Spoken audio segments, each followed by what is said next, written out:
Costa, are you going to show the beginning or no?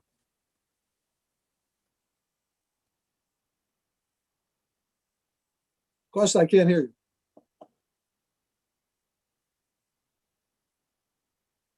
Costa.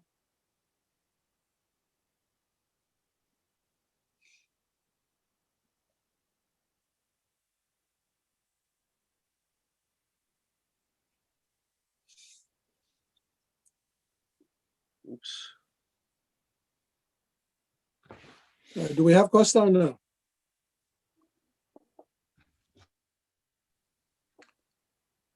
Can you guys hear me, by the way, or no? I hear you. Oh, good. Yeah. There's 5 of us, Lou, so I think Costa's in the background. No, but Costa, has Costa is started or no? No, he's muted. Yeah, sorry, something went wrong with my connection. Have you started, Costa, or no? Yeah, it started. Give me a second. Should I go? Yep. No, give me a second. Give me a second. Yeah, okay.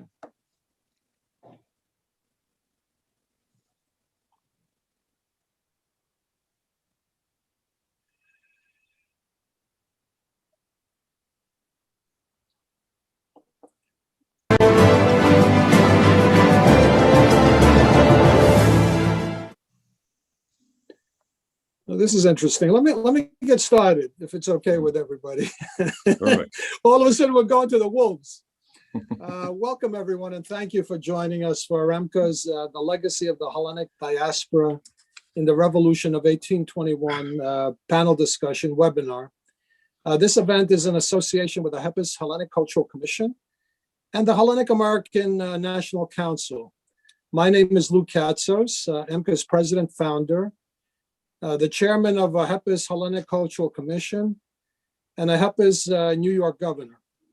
I will moderate today's panel and will also present on the Hellenic Klefts, Armatolii, and mercenary foreign service veterans and their contributions to the Revolution of 1821. Our distinguished panel today includes historian, author, Alexander Kitroff of Haverford College, who will speak on the From the Diaspora Merchants to Patriots, author-writer Alexander Belinis on the Hellenic shipping network and its effect on the revolution, and author-poet Nicholas Alexiou, and professor of sociology and director of the Hellenic American Project at Queens College, who will speak on Rigas Feraios and human rights. The Hellenic Diaspora, the Ὁμογένεια, one of the oldest and largest in the world with a continued presence from Homeric times to the present, has played a very important role in Hellenic history, including a very significant one and pivotal one in the Hellenic Revolution of 1821. These diaspora communities existed for centuries throughout the Balkans, Russia, Ukraine, Austria, Venice, Calabria, and Bari in Italy, the Middle East, Eastern Anatolia, Georgia, Egypt, France, and beyond. Examples of their influence range from the role played by Hellenic expatriates in the emergence of the Renaissance, through liberation and nationalist movements involved in the fall of the Ottoman Empire, to commercial developments across the globe. In many ways, before and during the Hellenic Revolution, these communities raised funds and awareness abroad, fought and served, among other things, as senior officers in Hellenic armies to create and establish the modern state of Hellas. And they declared the revolution through the Filiki Etairia. Educated and influential members of the large Hellenic diaspora, such as Adamantios Korais and Anthimos Gazis, helped establish an Hellenic national identity and achieved through the dissemination of books, pamphlets, and other writings in the process that has been described as the aphotismos. Gazis and Kapodistrias of the diaspora also collaborated in 1814 in founding the Philomuse Society, an organization promoting Hellenism. The most influential of these diaspora writers and intellectuals, who helped shape opinion both in and outside the Ottoman Empire, for example, was Rigas Feraios, the famous Hellenic writer, political thinker, and revolutionary, active in the modern Greek Enlightenment. Rigas envisioned for the Romi, or Rum Melet, which included Hellenes, Arvanites, Bulgarians, Romanians, Serbians, Vlachs, etc., to liberate themselves from the Ottomans and to form a nation starting south of the Danube, or his Charta, and encompassing what is now the Balkans in total, and the current Hellenic Republic. This particular topic on Rigas Feraios was discussed in EMBCA's event in 2019, where we were commemorating the anniversary of his death. His death fanned the flames of Hellenic as well as Balkan nationalism, and his poem, the Thurios, war song, was translated into a number of Western European and later Balkan languages and served as a rallying cry for Hellenes and all Romi within Ottoman rule.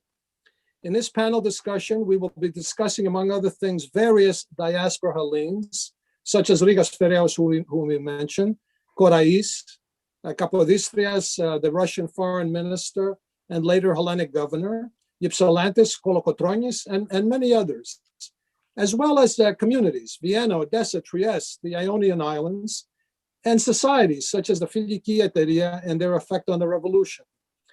So let's begin. I have the honor to start with Professor Alexiou, known to many of us. Nikos Alexiou was born in Volos, Greece, where he studied economics. He has received his MA degree sociology from CUNY and a PhD from the Graduate Center of the City University. He has taught in the Department of Sociology at Queen's College from 1990, and he has received the President's Award for Excellence in Teaching. His fields of interest are social and political sociology, ethnic studies and research, and he has established the first archive, library, and museum for Greeks of New York, and he is the director of research of the Hellenic American Project at Queen's College. Also a well-known contemporary poet, he is the author of 6 books on poetry, and among many of his poems have been published in Greek and American journals and anthologies. He is a member of the Greek Authors Association and the Hellenic American Writers Guild Association. He will be speaking today on Rigas Feraios and human rights. Welcome, Nico. Thank you very much. And I'm extremely happy for today's panel to see the old friends, to see Alexander Kitroev, who is a a dear friend and a good researcher, of course. Like Alexander Bilin is also a great researcher and a good friend. And it's nice that we are in different parts of the world. So we have this sense of diaspora and the influence, talking about the Greek Revolution and this is a good feeling.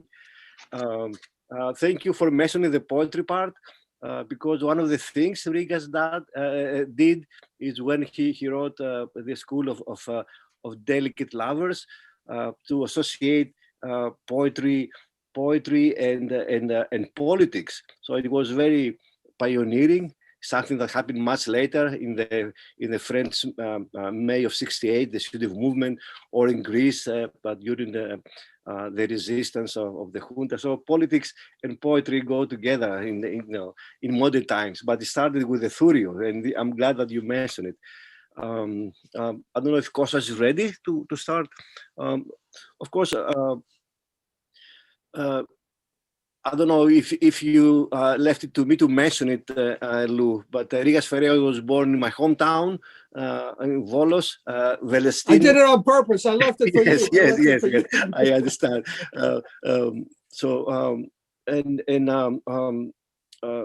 He used to sign all his works as which is very customary at the time to sign his books, his writings and pamphlets with the place of birth, Velestino. So Rigas Velestinis. Much later, scholars and his friends and comrades and later scholars, they started calling him Rigas Feraios to indicate the area he was born, the ancient city of Feraios. Also, I want to thank, because I received already some texts from friends and scholars from my hometown Volos, and thank you very much for attending that to commemorate Riga. So first of all, we have to mention that Rigas was a cosmopolitan thinker. He was very well aware and had good knowledge of the French Revolution and the concept of, as you mentioned before, the Enlightenment. The Enlightenment plays a significant role. And even his vision about the Balkans that we mentioned here, it was very pioneering to create a multicultural society on equal terms. So it's very important to start by underline the fact that Rigas is considered a forerunner, a major intellectual of the Neo-Hellenic Enlightenment. And this is very important because, as I will mention later, still we need to reinstate Rigas to that level. So as you can see in the next slide, we're going to see some of his visions. So the major thing was to create a multinational Balkan territory.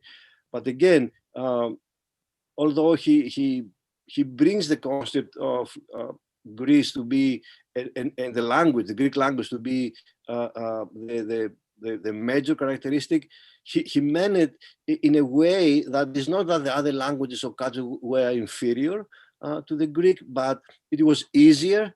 The Greek language was easier for people to use it at that time. It is what it is today, English, the lingua franca, as they call it, of the time was Greek. So that was his attitude, not to impose the Greek domination, but Greece to be the major paradigm towards that direction. He, in order to achieve all this, he needed to make people aware of the necessity of the revolution, and this is very important. And all his writings, because it was influenced by the values of the Enlightenment, of the revolutionary movements that started in Europe, in Germany, in south of Italy or Spain. He used the developments in all kinds of sciences, from literature to poetry to physics, and he made it in a very popularized way. So the everyday people in Greece could understand it and grasp it, and that makes it very radical to give a theoretical background, to give a theoretical platform, a revolutionary vision in a way that most of the people could understand it and make sense out of it, and avoid the technicalities and the jargon of the scientific language or the scholarly language. Extremely important, especially his theories, when he used music and images also in bringing Greek history. He starts, although the Napoleon flavor and fever was very high at his days, he never mentioned Napoleon. He goes back to Alexander the Great. So you see, he uses not only international symbols and literature and developments in science and thinking, but also Greek history and Greek symbols, so the Greek people could understand it, and also the surrounding people in the Balkan peninsula. So in the next slide, we see some parts of the Thureos. Again, new historical and sociological research show that a lot of the lines, the stanzas, the images, they existed in European literature, in European way of thinking, in European music. But he managed not only to express them in his own way, but also to add more, to add the revolutionary vision he had. And this is very important to understand, because he's the main thing that we're talking today, the Constitution and the Human Rights Declaration. It is a build-up of the previous one. And this is very important to see the how analytical, and also how he was able to connect and develop pre-existing theories, modes of communication, etc. Even that phrase that existed in early German youth revolutionary movements, κάλιο μιας ώρας ελεύθερης ζωής παρά 40 χρόνια σκαλιάς και φυλακής, or pre-existing theatrical plays. So he used the knowledge that was developed in the European level and bring it to the Greek dimension and to the Balkan dimension. Some of the writings in the next slide, we see an overall concept of his productive work starting in 1790s, and going all the way until his death in 1797. So within those 7 years, I was extremely productive and extremely mature as a writer, as a visionary, as a human rights advocate, and as an activist. Going deeper, going more specifically to the human rights and the Constitution. In the next slide, we need to mention a few things here.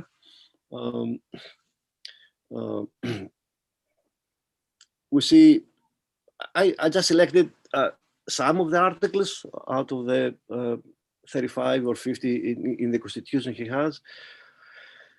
One of them says that natural rights are all to be equal and no one superior to the other. Secondly, to be free and no one slave to the other. Thirdly, to be secure in life. So he sets up,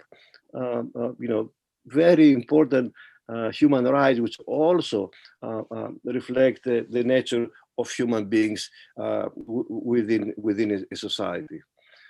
In another article, all people, Christians, Turks, equally by nature. I was very pioneering of the time, because Rigas here goes beyond the limitations of nationality. So the problem wasn't that the Turkish people itself, but it was what the monarchy in the form of the Sultan represented. So it's not the people that we should be against, but rather the political system, the hierarchy of the system, that it has to be destroyed. So he calls for a more universal revolution, people from different ethnicities, nationalities, and cultures. So he includes both Christians and Turks and other people. Under no circumstances will there be a lesser punishment for the rich or more for the poor for the same offense. Equality towards the law. In another article, 22, everybody without any exception has a duty to be literate, the country has to establish schools for all male and female children. An amazing pioneering vision, the education of women. And since tomorrow we have we commemorate Women's Day, again, it's good to remember that the Greek revolutionaries saw the equality of gender and the right to education to all people regardless of gender, class, ethnicity, and race. So for the first time in 1790s, to have this is extremely visionary, extremely revolutionary, and extremely contemporary at the same time today. So in the next slide, we see some more onto that. If we realize, some of his writings, how his own experience living under the Ottoman occupation expanding this vision of establishing freedom, equality globally. So his scope is no longer a local revolution and not nationalistic at all, but rather it is a universal concept. So later we see concepts of a united Europe, etc. But it starts with Rigas in 1790s. Against all despotism, it was a political stand against all tyranny, against all oppression. And of course, again, the international or universal vision he brings. So the human rights outlined by Rigas are part of the contemporary declarations of human rights, such as the Universal Declaration of Human Rights of the United Nations. As you're going to see in the next slide, is that what Rigas said in the pre-revolutionary Greek time in 1790s. So it happened in modern times in 1948. So it took a lot of years for us as a society, as a polity, as citizens, as organizations to materialize the vision of Rigas. So it happened in Paris in 1948, in the meeting of that time, the Declaration of Human Rights in 1948, where exactly a lot of the articles that existed in Rigas' writings coming as general acceptance about dignity, human beings, citizens, and society, right to work, right to education, right to nationality, security, and prosperity. Very good. So in the next one, we'll see some indexes. Costa. So from 1797 to 1948, it took us a few years to do that. If we go to the next slide, Costa, we'll see where we stand, where Greece, where the United States stand in the index as formed by the United Nations. Now, or last year, the states were at the 17th position out of 66 countries, and Greece on the 32nd. It gives me a lot of pain to think that Greece is dropping more now, especially with the current situation in Greece and the current government that still follows policies against human rights, especially with a very famous hunger strike that happens now in Greece, or attacking young people in peaceful demonstrations, like college students, etc. So we have a long way to go, both in Greece and of course in the States, to increase our position, to bring us forth. Also, you see that other countries have achieved high standards, Norway, Iceland, and others. Finally, as we continue to the next one, in conclusion, I need to mention a few things. First of all, Rigas is considered the forerunner of all human rights defenders, individuals and social groups, regardless of religious, racial, cultural, linguistic characteristics, gender characteristics. So in his work and activism, he goes beyond just liberating vision of all the slaves from the Ottoman Empire, but creating a new form of citizenship. He is influenced by the ideas of the Enlightenment and the French Revolution when he drafted the Constitution, which includes a visionary proclamation of the universality of human rights. And this is very important, to go beyond the polarity that a lot of countries or individuals bring of cultural relativism. Certain human rights are absolutely universal and cannot be debatable. Rigas' vision embraces equality, freedom, personal security, education, and prosperity as fundamental conditions for the development of people and, of course, of democratic societies. Finally, you have another slide. In his legacy is again that we need to think freely, and because this is the only way to think well. Όποιος ελεύθερα συλλογάται καλά. So by expanding the declarations that existed in the French Revolution and the ideas of the Enlightenment, Rigas paved the way for the adoption of the Universal Declaration of Human Rights by the UN Assembly in 1948. In concluding this short presentation, because of the time of the limitation we have here, I need to say that still the Greek state has not fully reinstated Rigas Feraios, in particular the debate between Greek society, various groups, and the church. We know it is a historical document open to the public. Gregorios V, the Archbishop, who wrote the infamous letter condemning Rigas Feraios in 1790s. And of course, it was a debate. He had to do it in order to avoid mass killings by the Ottomans against the Greeks.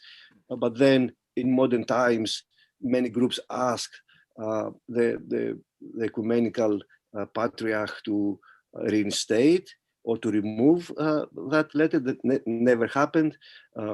In 1990s, another archbishop in Greece wrote a book or a text supporting the position of Gregorios V, writing that letter, but not restating Rigas Feraios. And this is very critical because Rigas Feraios brings the values of the Enlightenment, talking about a cosmic state, and not a religious state, the separation between the church and the state that never happened in Greece so far. We are the only European country without a clear separation between the two.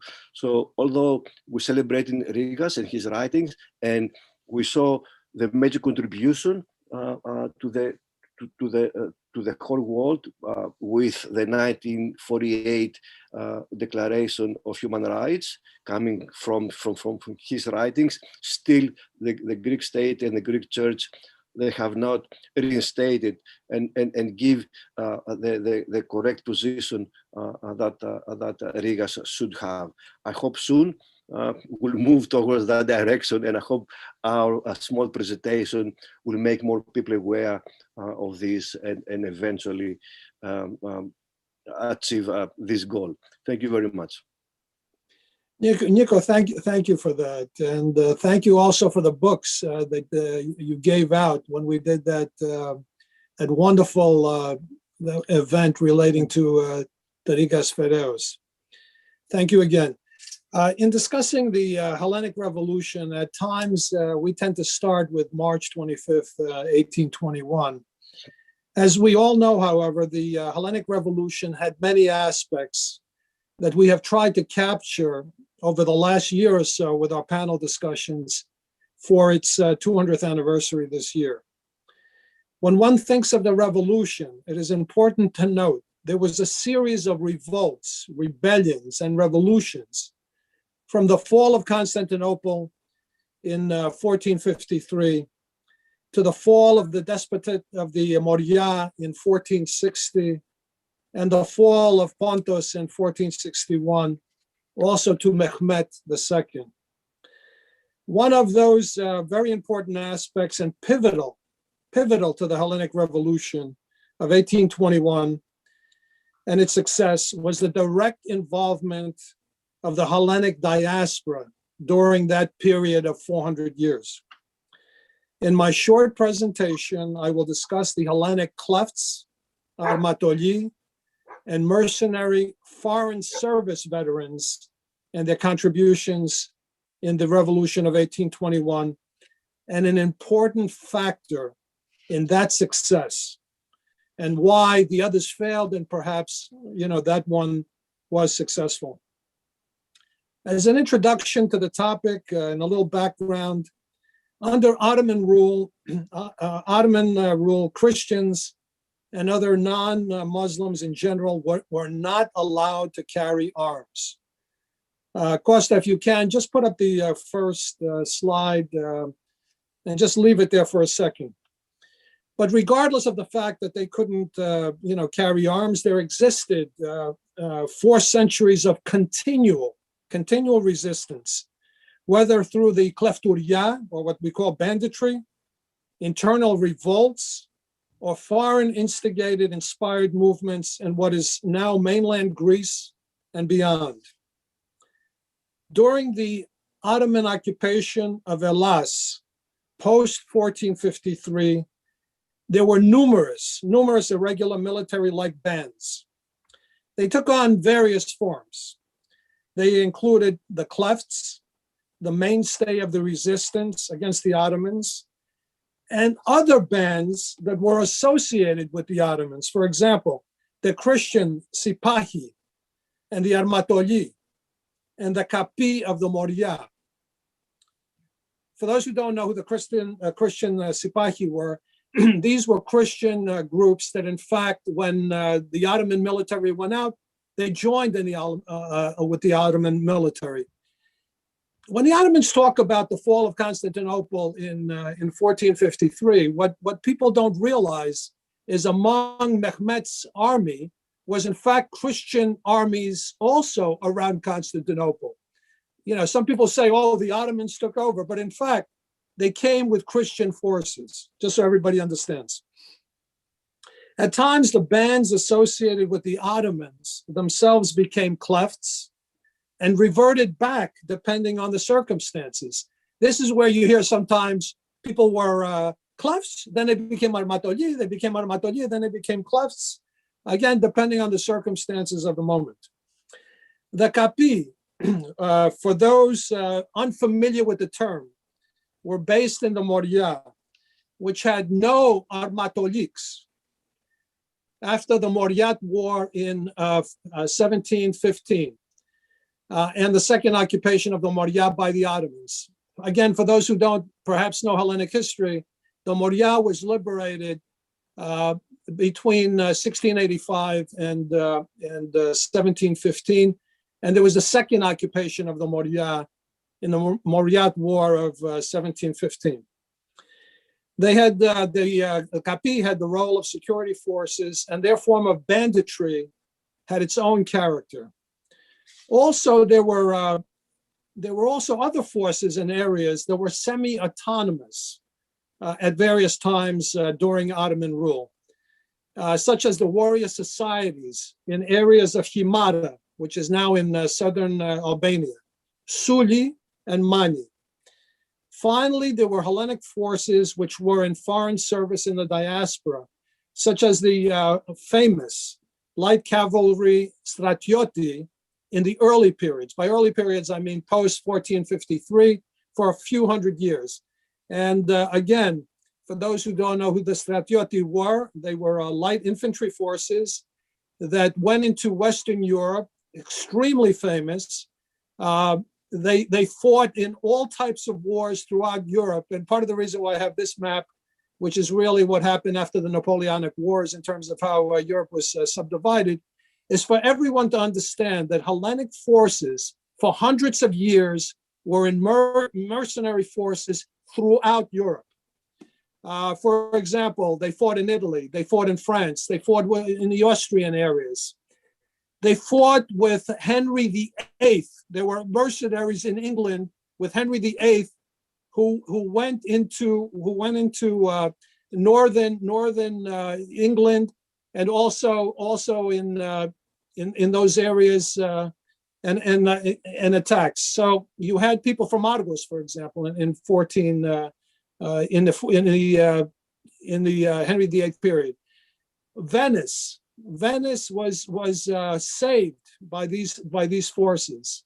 These forces were famous not only outside of what is now Greece, but also in areas that the Venetian Empire, for example, controlled, in Crete and the Ionian Islands, which were part of the Venetian Empire until around 1797, when the French finally defeated the Venetians and took over the Venetian islands. And afterwards, of course, the British took them over. The stratiotes were the main soldiers of the Venetian Empire. And in fact, they were the people who kept out the Ottomans from those particular areas. And later, of course, you have the Regimento Real Macedoni, what they call the Hellenic Phalanx, the Baklava Greek Battalion, and the first Greek light infantry known as the Duke of York's, and many others. Many times these Hellenes fought for different countries and different periods. And for example, one of these Hellenes, let's say Kolokotronius, known also as Oyeros to Moria, the preeminent leader of the Hellenic War of Independence, and later the commander-in-chief of the Hellenic forces of the Moria. In 1805, he joined the Russian Navy during the Russian-Turkish War. In 1806, he and others, having been forced to flee the Moria due to the Ottoman attacks related to the Sultan's firman against the Klefts, he fled to the island of Zakynthos. And there in Zakynthos, which was occupied by the British at that particular time, he served under the command of Church in the British 1st Regiment Greek Light Infantry, and later was promoted to the rank of major. So when we look at Europe, okay, and we look at Europe and we see the Ottoman Empire, this map over here is of approximately 1815, after the Napoleonic Wars. You see the Ottoman Empire in the area it occupied. Let's go to the next slide for a second. This is a slide I also had in the last presentation because I think it's kind of important, where you look at the Ottoman Empire and you also see what we call the Rum, or the Romyi of that period, which are in blue. The Romyi were everywhere in the Balkans, and into the area which is now the Ukraine, in areas that are now part of Russia. And this map is a little bit older than the time period before the revolution, because in the North Black Sea, you see the green area. But by that time, before the revolution, all those areas were liberated, and in many cases with Hellenic forces that were part of the Russian military. Also, not shown on this map, but very important for everyone, is that during that period of 1400 years, Hellenic merchants were throughout the world, throughout Europe. They were in all the countries of Europe, and thousands, tens of thousands in Russia, what is now the Ukraine. They were in England. That's why you have Greek Street, for example, in London, throughout all of Italy. And they came into those areas as Ottomans. So they were dressed in many cases and appeared to other people as Ottomans, but they were Hellenes. This is very important to keep in mind, and it ties into the conversations that will take place later. So let's discuss, because we're talking about the military aspects of the diaspora and those veterans who fought for different countries. Let's discuss some of the nations these diaspora Hellenes fought for before the Hellenic Revolution. And there were many who gained valuable experience that helped make the difference when they came back into Hellas to fight for its freedom. Let's go to the next slide. I show this slide because everyone should know, we talked about the Ionian Islands earlier, but everyone should know that although mainland Hellas, north and south, was occupied by the Ottomans until the revolution, the Ionian Islands were free from 1204, or the Fourth Crusade that took place when the Crusaders first captured Constantinople. And those islands, again, who were protected not only by Venetians, but were protected also by the stratiotes that we indicated earlier, remained free all the way into the revolution. And again, the islands exchanged hands, like we talked about, from 1204 to around 1797. The Venetians controlled these islands. In 1797, the French took over the islands because they also invaded Italy and Venice. And they also, later, we had the Russians for a short period took over the islands, along with a treaty with the Ottomans, and also later the English, who controlled the islands until 1864, when the islands became a part of Hellas. So when we talk about the diaspora, these islands were also part of the diaspora, and it will enter into the discussion that we're going to talk about. So let's discuss these various nations that diaspora Hellenes fought for before the revolution. Let's start with America. Diaspora Hellenes fought for America in the Barbary Wars, in America's first foreign war and first international victory. In 1805, during those wars, and under General Eaton in Derna, Libya, they helped inspire the songs, the U.S. Marine song and the phrase, "From the shores of Tripoli." It was made possible, okay, that victory was made possible by Hellenes, who supplemented Eaton's forces of 7 Marines under the command of Captain Luca and Lieutenant Constantine. The members of the Hellenic Company and Hellenic service were probably originally mercenary veterans of Napoleon, of Napolitan service, or the Greek Legion in French service in Egypt. After the victory and peace in Derna with the Barbary states, they were transported into Sicily, where they took part in other battles. Diaspora Hellenes in Greek legions fought for the French in Napoleon's campaign in Egypt in 1798 and 99, and prior were in naval and military forces of the Mameluke governors of Egypt. With growing Hellenic recruits under the French general, Kleber, the Hellenic phalanx and other Hellenic companies formed the 1,500-man Greek legion commanded by Colonel Nikolaos Semedis Papazoglu, a previous dragoman, an officer of the Ottoman fleet. Remember, these Hellenes, mercenaries, klefts, etc., they went with whoever was winning, whoever was paying. And again, as I indicated with Korais and others, they went into different forces, different time periods, depending on the scenario. Later, this force we talked about was expanded and performed services in Marseille and Toulon in France.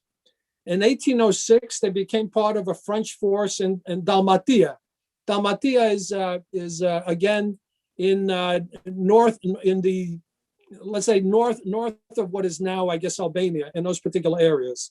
In the beginning, they were also controlled by Venice. And in those French forces, they served also in Dubrovnik against the Russians, and aided Ali Pasha in 1807 in the siege of Lefkas. Diaspora Hellenes under Neapolitan service fought in Naples and in the wars in the invasion of Italy and of the then Kingdom of the Two Sicilies. And the battalion that we're talking about campaigned also in Abruzia, Apulia, Palermo, and many other places. Diaspora Hellenes also fought for the Russians from various areas. They came, including from northern Epirus and south. Go to the next map, because I think this is important. Yeah, it's not a map, but it's okay. Understand, when we talked about before about the Armatoliks, they didn't exist as we indicated before the revolution in the Moria, because in the second coming of the Ottomans in the Moria, they basically wiped out the Armatoliks of the Moria. But in the north, this is a wonderful summary of all the Armatoliks that were in the north part of Greece, and understand that these forces were actually working with the Ottomans. As I indicated, sometimes depending on what happened, they also became cliffs.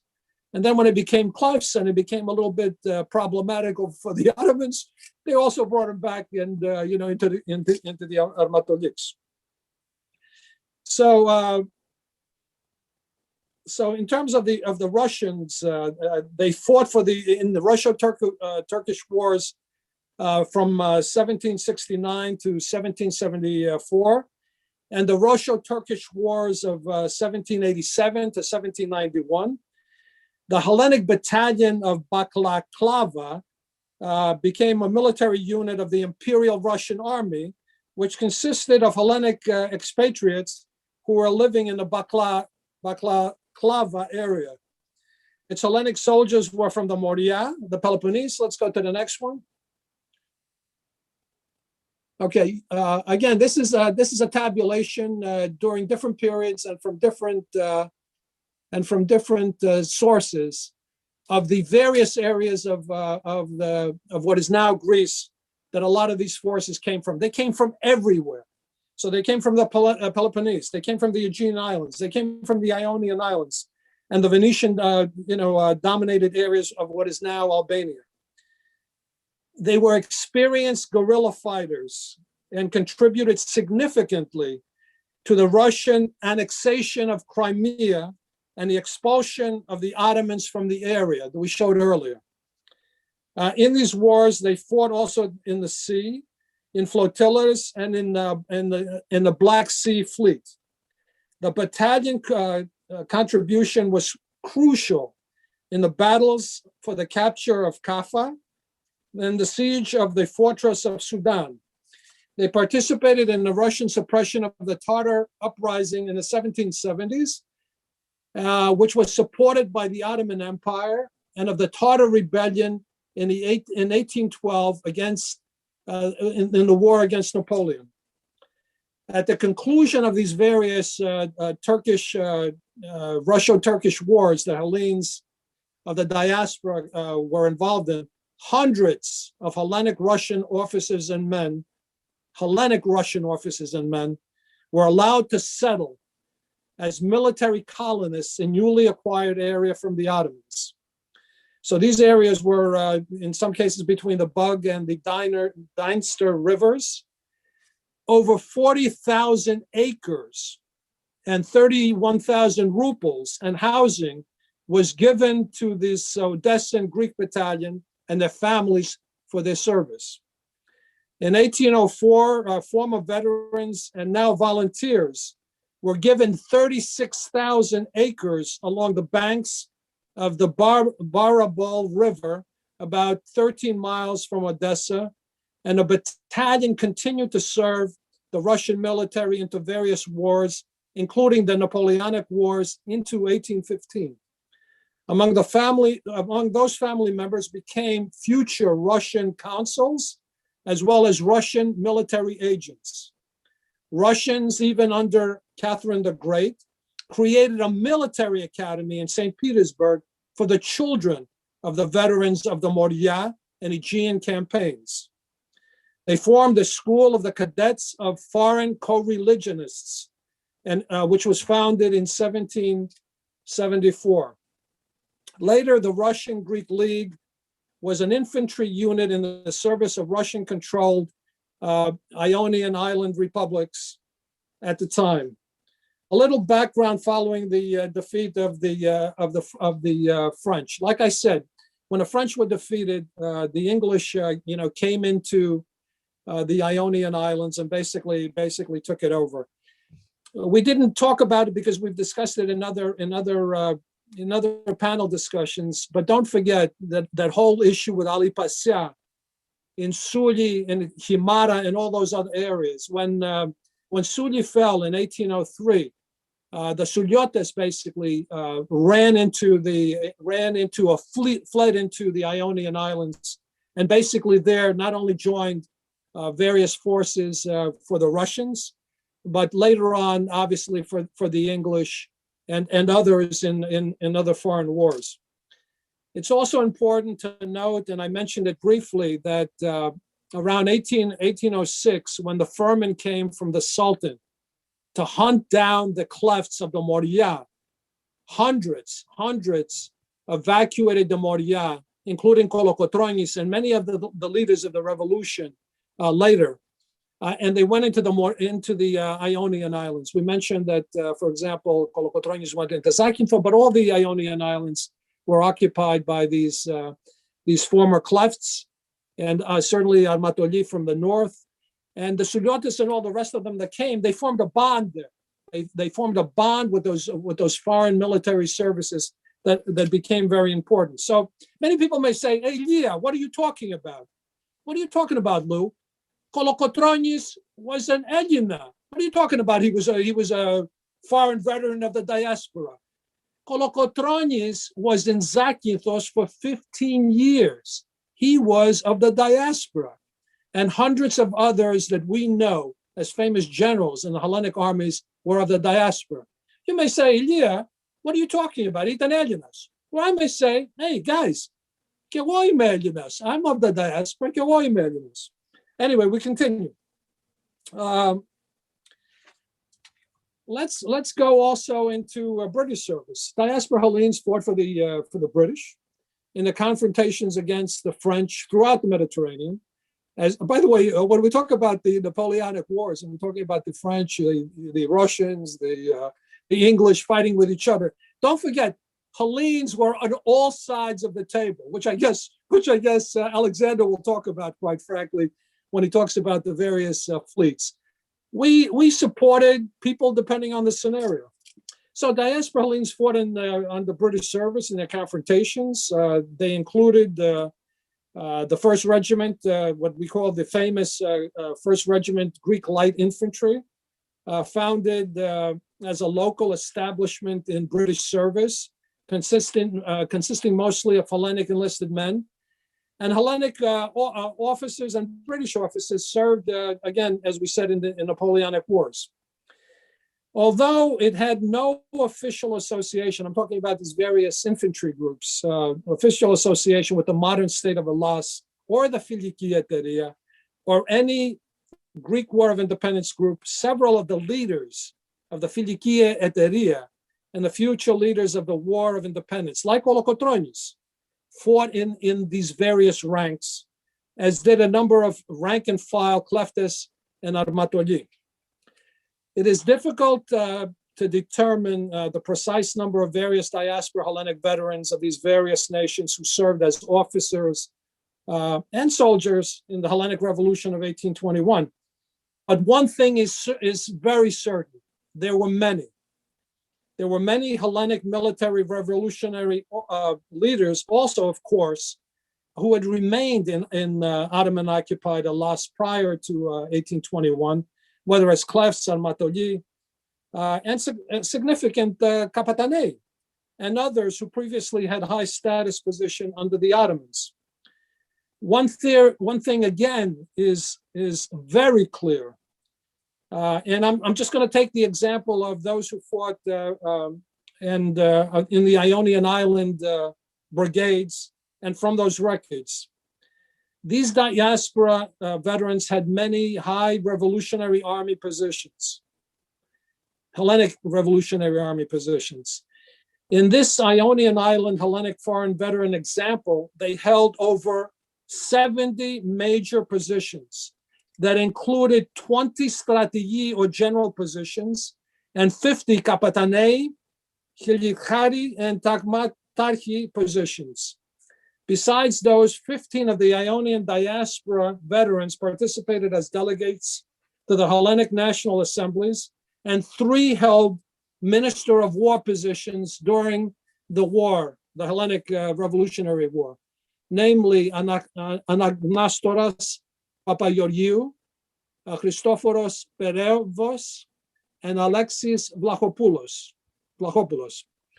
The list mentioned includes many surnames familiar to us as generals in the Hellenic Revolution, such as Botsaris, Daglis, Gregorakis, Grivas, Koliopoulos, Kolokotronis, Melios, Mavromichalis, Palaskas, Anagnostis, Perevos, Petsimezas, Selos, Zavelas, Vlachopoulos, whom we mentioned earlier, and Zervas. There were many Zervei, obviously, who served in these as veterans, to name a few. And most of them prior to the revolution, also significant members of the Filiki Etairia. If you can, let's go to the next list. These are also people from various parts of Greece who served in foreign wars. Next. This is a list of Armatoli and Kleftes who fought in Lefkas, again, for foreign armies. Also, those are the sources, of where the names came from. These are the list of Kleftes and Armatoli operating the Ionian Islands and the mainland in 1806. Again, a list of them. Again, a list of them. Many famous names, by the way, which I've spoken enough, so I don't want to take too much time. These are irregular chieftains who served. And again, we see famous names, Kolokotronis, Zervei, etc. Let's continue. Mainland, look at the mainland units, and again, this is the Ionian Islands and those who fought for foreign nations. Look at the numbers. 300 here, 1,900 there, 400 there, 2,300 there in the Legion of Light Riflemen. We're talking literally thousands of Hellenes who fought in foreign armies, and as veterans, many came into Hellas. From the diaspora, they came into Hellas to fight. As we indicated, Kolokotronis was in the diaspora for 15 years. He only came back right before the start of the revolution. He did go once into the Moria in a very famous circumstance due to a blood oath that his father and Ali Farmaki had. Okay, Ali Farmaki was a Muslim, but Kostis Kolokotronis, who was very famous Kleft himself, did come back for a short period because Ali Farmaki, who was being attacked by Veli, who was the son of Ali Pasha at the time, sent emissaries into Zakynthos and asked Kolokotronis to come and help him on the blood oath of their parents. And the Kolokotronis, the British heard about it, tried to stop Kolokotronis in the middle of the night. He went with a group of Hellenes and actually joined the Muslim forces to fight against the Ottomans, during a very famous circumstance, and then went back into Zakynthos. I will briefly just go to the side to mention this one particular thing because it goes back to what was mentioned earlier by Nico, having to do with the Muslims and the Orthodox. Ali and Farmaki, before the British took over the Ionian Islands, were heading to speak to the French to ask them for aid to form a new country in the Morea that had representation by the Orthodox and the Muslims. So keep that in the back of your mind when you're thinking about the Hellenic Revolution. Let's go to the next slide. Again, some of the other brigades. Here are a list of veterans who were in the Filiki Etairia who were fighting again for foreign forces. Very famous names. Kolokotronis and all the rest of them. Zervei, etc. Go ahead, next slide. More people who were in the Filiki Etairia from these islands. Let's continue. Ionian veterans in the revolution, again, who fought for foreign armies. Next slide. More of them, and again, famous names. For those who are interested in all these slides were taken from what I consider a fantastic book by Professor Nicholas Charles Papas, who wrote a book for the Institute of Balkan Studies called Greeks in Russian Military Service in the late 18th and early 19th centuries. For those who are interested in this topic, and in particular those who I know are listening from the various genealogy sites, because these particular exhibits list a lot of names that many of you would be very interested in, because many of them are your relatives, quite frankly. Please go to this particular book that I mentioned. Thank you so much. Thank you, everyone. With that, and again, apologies for taking a lot of time, but I get excited by these type of topics. For the next presenter, I'd like to introduce Alexandra Belinis, who will speak on the Hellenic shipping network and its effects on the revolution. Alex is an author-writer. His books, and again, I tell you to pick them up. His books include The Eagle Has Two Faces, Journeys Through Byzantine Europe and Hidden Mosaics and Aegean Tale. He has written and writes for the Greek Reporter, the National Herald, Neo Cosmos, and Neo Magazine US, among others. He is an instructor at Clemson University, undergraduate and honors colleges, and Tri-College Technical College, as well as a graduate student in the Clemson History Department. He is also a Dixon Senior Fellow and volunteer instructor at Clemens Lifelong Learning Institute. His career has spanned banking, law, real estate, and journalism. Prior degrees include Juris Doctorate from American University, a master's degree in international management from Thunderbird, and a bachelor's degree from Georgetown University.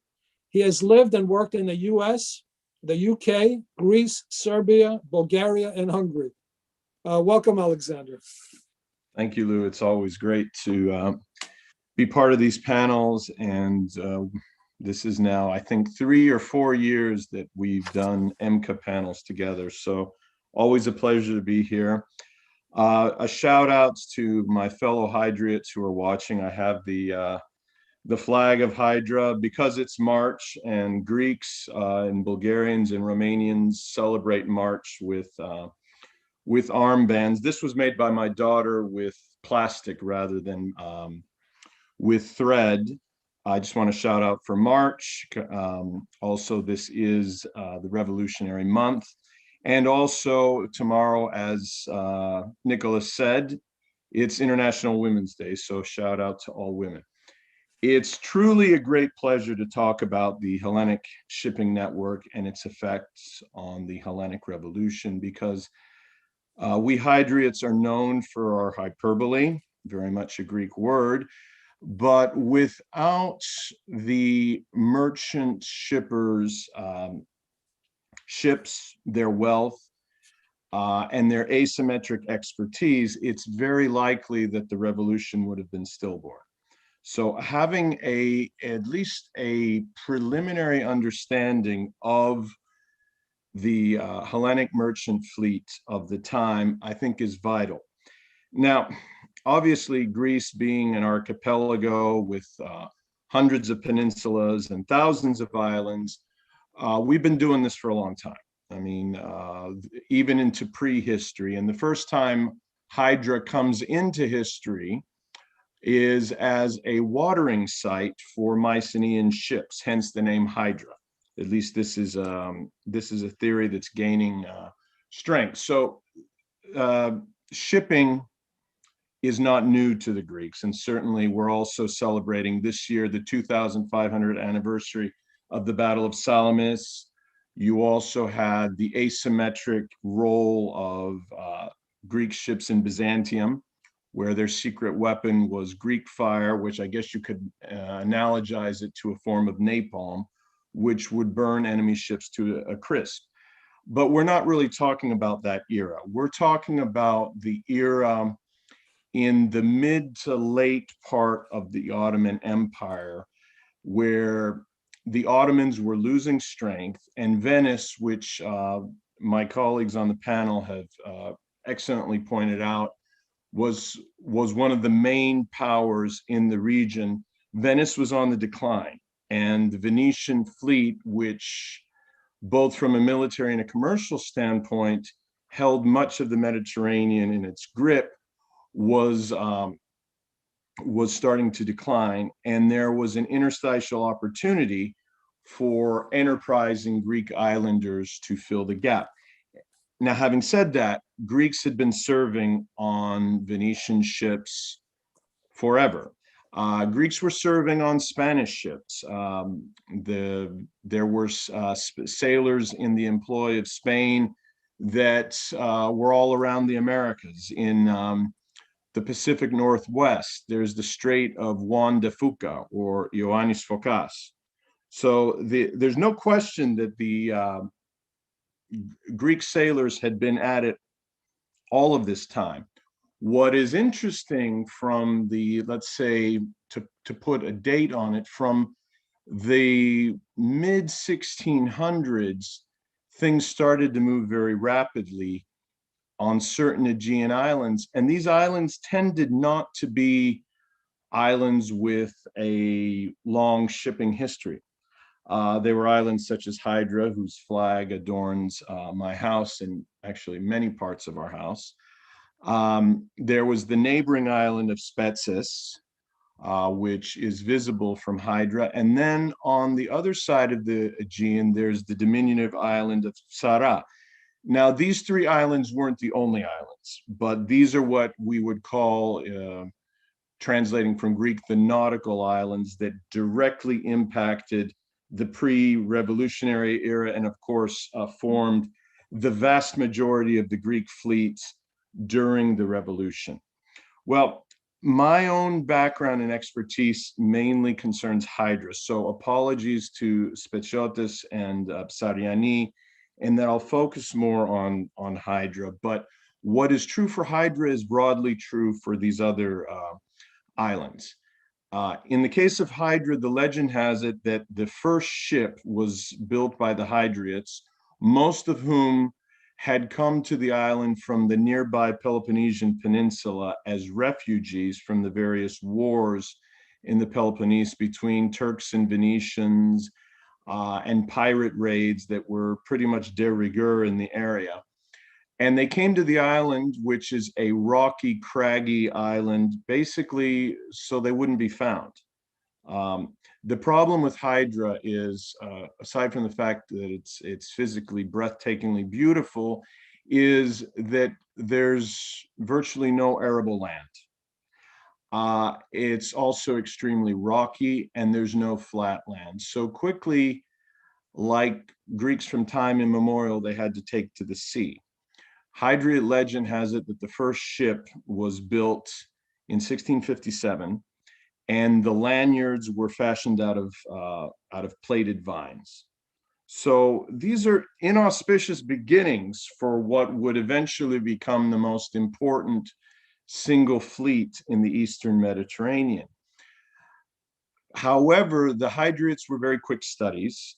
They took advantage of the turmoil in the Mediterranean, which saw dozens of wars from the 1600s to the Napoleonic era. And often enough in those wars, competitor fleets would be eliminated. So, for example, the Turco-Venetian wars tended to diminish the Venetian fleets.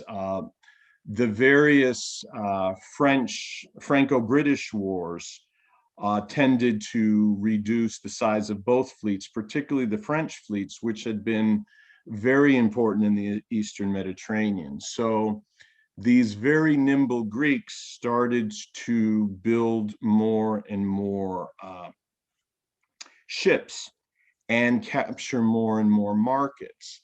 Now, this was hinted at a bit before, and certainly Professor Kitroff is probably the reigning expert on the Greeks in Egypt, but one of the main cargoes that the Greek ship owners would be carrying was wheat. And Egypt, for about 2,000 years, had been the granary of the Mediterranean. And the Greeks started moving grains from Egypt into the Western Mediterranean, taking over from previous ship owners. Now, in addition to finding the market, the Greeks at that time would build their own ships. And in the case of Hydra, you probably couldn't have a more vertically integrated economy than you did in Hydra at the time, in that the ships were built from local materials. So if Hydra is basically a naked rock now, in part that's because of the shipbuilding efforts of so many hundreds of years. They would build their ships and then they would sail them. And an authority on Greece, the American Philhellene Samuel Gridley Howe, in particular commented on the capabilities of Greek ship builders, which he also attributed to the general Greek sailing population. And though he loved Greece, love had not made him blind, and he tended to shoot pretty straight about things in Greece. And he said that almost every Greek sailor is capable of being a ship owner, and is surprising to see the skill and ingenuity which they exhibit. And in one case, he was walking along the beach on an island and found only one man with a rude axe, saw, and knives create a boat so fleet that few barges could overtake her. So a lot of the ships that would be making voyages into the Mediterranean and the Black Sea were locally built and locally manned. There's no question that the Hydriots, the Spetsiotis, the Psariani, and other Greek islanders were born to the sea. But as anyone who comes from a shipping background, and my late father, grandfather, great-grandfather, several, probably about 5 or 6 generations along my line, were sailors. And they'll tell you that this is a knowledge business.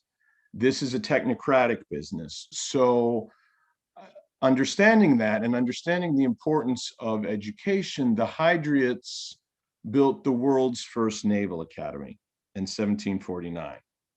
And it's still turning out graduates to this day. They're considered the gold standard of Greek maritime graduates. Well, they weren't only learning about shipping and commerce. They were also learning foreign languages. They were bringing in some of the best teachers from Italy, from Spain, from Portugal, and ideas were flowing in, because when the Hydriots came back and the Spetsiotis came back with gold from their various commercial activities, they also came back with ideas. They also were in contact with major Greek communities in Trieste, in Odessa, in Marseille, and elsewhere. Ideas about the French Revolution, they would know about Rigas Feraios because they were transporting people that were co-revolutionaries. These ideas were flowing. For lack of a better description, the Greek merchant fleet was the central nervous system of the entire Greek world, connecting the Greek homeland with the Greek diaspora, now and forever. So along with commerce, ideas flowed. And these ideas came back into Greece. Not only was the Naval Academy set up in Hydra, but also under the reign of a more enlightened governor, Yorgos Voulgaris, local schools were set up. And these schools, to go back to Professor Alexiou's point, these schools were by and large not ecclesiastical schools. These were more secular schools, teaching a more secular nationalism, a more Helladic version of nationalism, which was borrowed from the French Revolution. So this network that had been created by these various islands became the connection that brought fighters back to Greece, that brought Philhellenes to Greece, that brought supplies to Greece, that brought letters to and fro, that brought the ideas of the Filiki Etairia, which was founded in the Ukrainian, well, now it's Ukrainian, then it was Southern Russia or Novorossiya.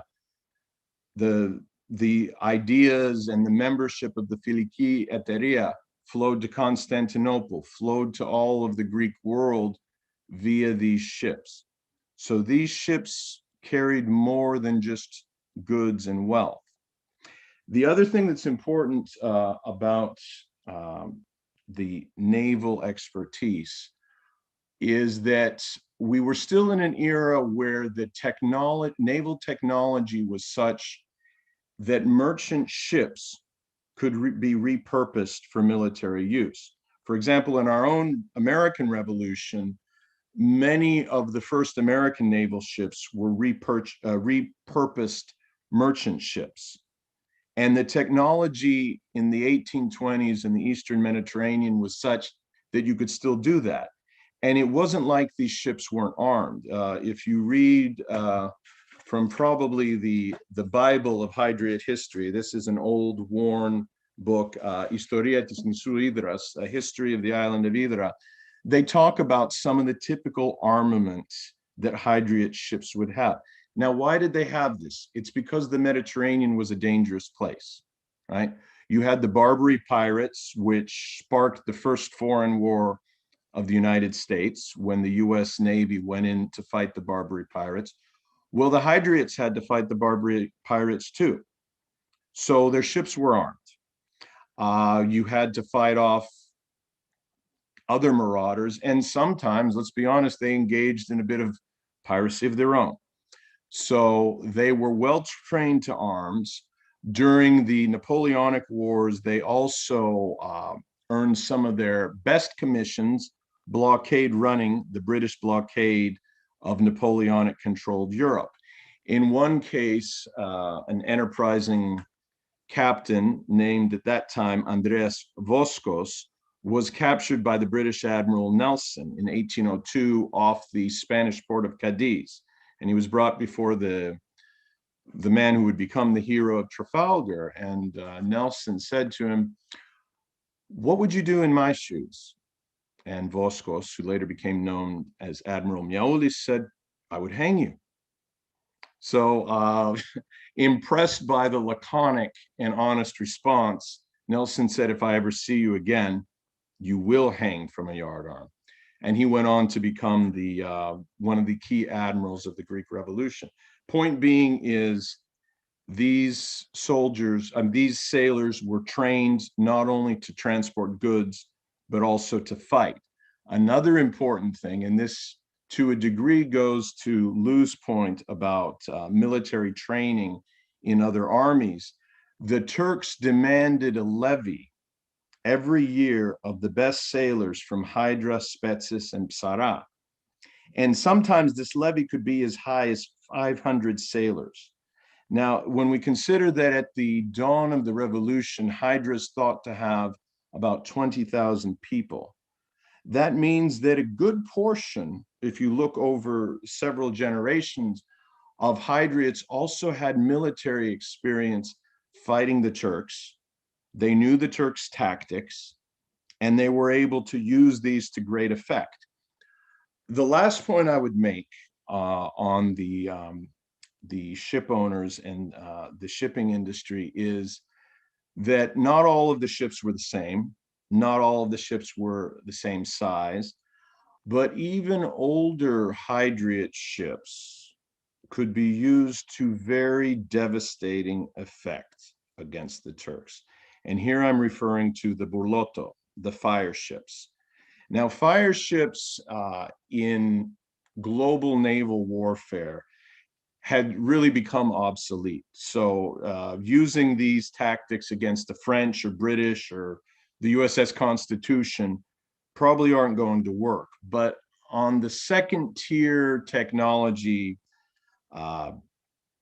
navies like the Ottoman, particularly given that the Ottomans lacked the naval skill of the Hydriots, some of whom went to sea at age 7, they could be used to devastating effect. So even ships that were not able to go face to face against the Ottomans could then be piloted by some of the best sailors as a floating bomb loaded with pitch and gunpowder.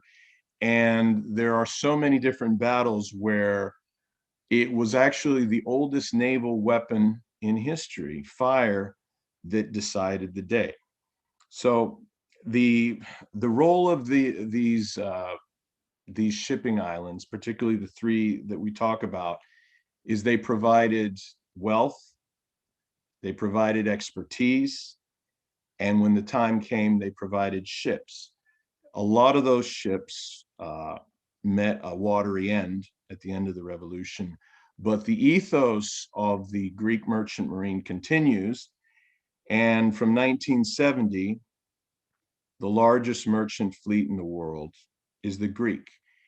And if anything is representative of this dual nature of both in-country and diaspora, and all of us here reflect that because we're all Americans and Greek citizens, it's the shipping industry that always has a foot in Greece, but is very much a product of the diaspora. So thank you very much. Thank you, Alexander. Thank you. Our next speaker will be Professor Alexander Kitrov. He's going to be speaking on From the Diaspora Merchants to Patriots. Professor Kitrov's research and publishing focuses on nationalism and ethnicity in modern Greece and its diaspora, and its manifestation across a broad spectrum from politics to sports. He has written numerous books, The Greeks of Egypt, 1919 to 1937, Gregos and America, Madrid, Wrestling with the Ancients, The Greeks in the Making of Modern Egypt, the Greek Orthodox Church in America. And more recently, he's working on the history of AHEPA, which will appear at the 100th anniversary of AHEPA in 2022. And he's also working, I believe, Alexander, on a history of Greek Americans in diner restaurants, if I'm not mistaken. He has continued his collaboration with film director Maria Iliou, with whom he has served as the principal historical consultant in 4 documentaries: The Journey, The Greek Dream in America, Smyrna, 1922, The Destruction of a Cosmopolitan City, From Both Sides of the Aegean, Turkey, Greece, 1922 to 1924, and many others. His current project is a 5-part history of the city of Athens from 1821 to the present. Part 1 is called Athens Between East and West, 1821 through 1896, and will has premiered, I guess, right? It premiered in February at the Benaki Museum in Athens. Welcome, Alexander, and thank you for coming here today. Thank you. Thank you so much for the invitation, Lou. Wonderful to be at yet another one of your wonderful seminars. Great to be sharing the panel with Alexander and Nicholas here. So I will speak about the diaspora. In some ways, many of the things that I'm going to say have been touched upon by the other speakers, but I think there'll be a nice kind of synergy with what I'll be saying. I've got the PowerPoint that Kostas could bring up now. And my first slide, that's my title, From Merchants to Patriots. And I want to look at the Greek diaspora in Vienna, Odessa, Trieste, and Alexandria, three of the merchant centers that the diaspora was living in at the time of the Greek Revolution. So if we go to the next slide, this is a map of the Mediterranean. When we think of the Greek diaspora at the time of the 1821 revolution, we can really think of the diaspora spreading following two major trade routes. The first trade route is the one that goes across the Mediterranean, from the East Mediterranean to the Italian and French ports, especially Venice, Genoa, Marseille. And the other trade route is more difficult to see, although I think you can see the Danube River there on the northern part of the Balkans. That was the other big trade route from east and west. We are talking about an era in world history in which Western Europe is beginning. It's the beginning of the Industrial Revolution. It's the beginning of manufacturing. It's the beginning of urbanization. And there's two things that the West European countries need from the rest of the world: raw materials to start their manufacturing and industrial activities, and also foodstuffs, because people are leaving the provinces going into the urban areas. So the production of food is declining, so foodstuffs are needed.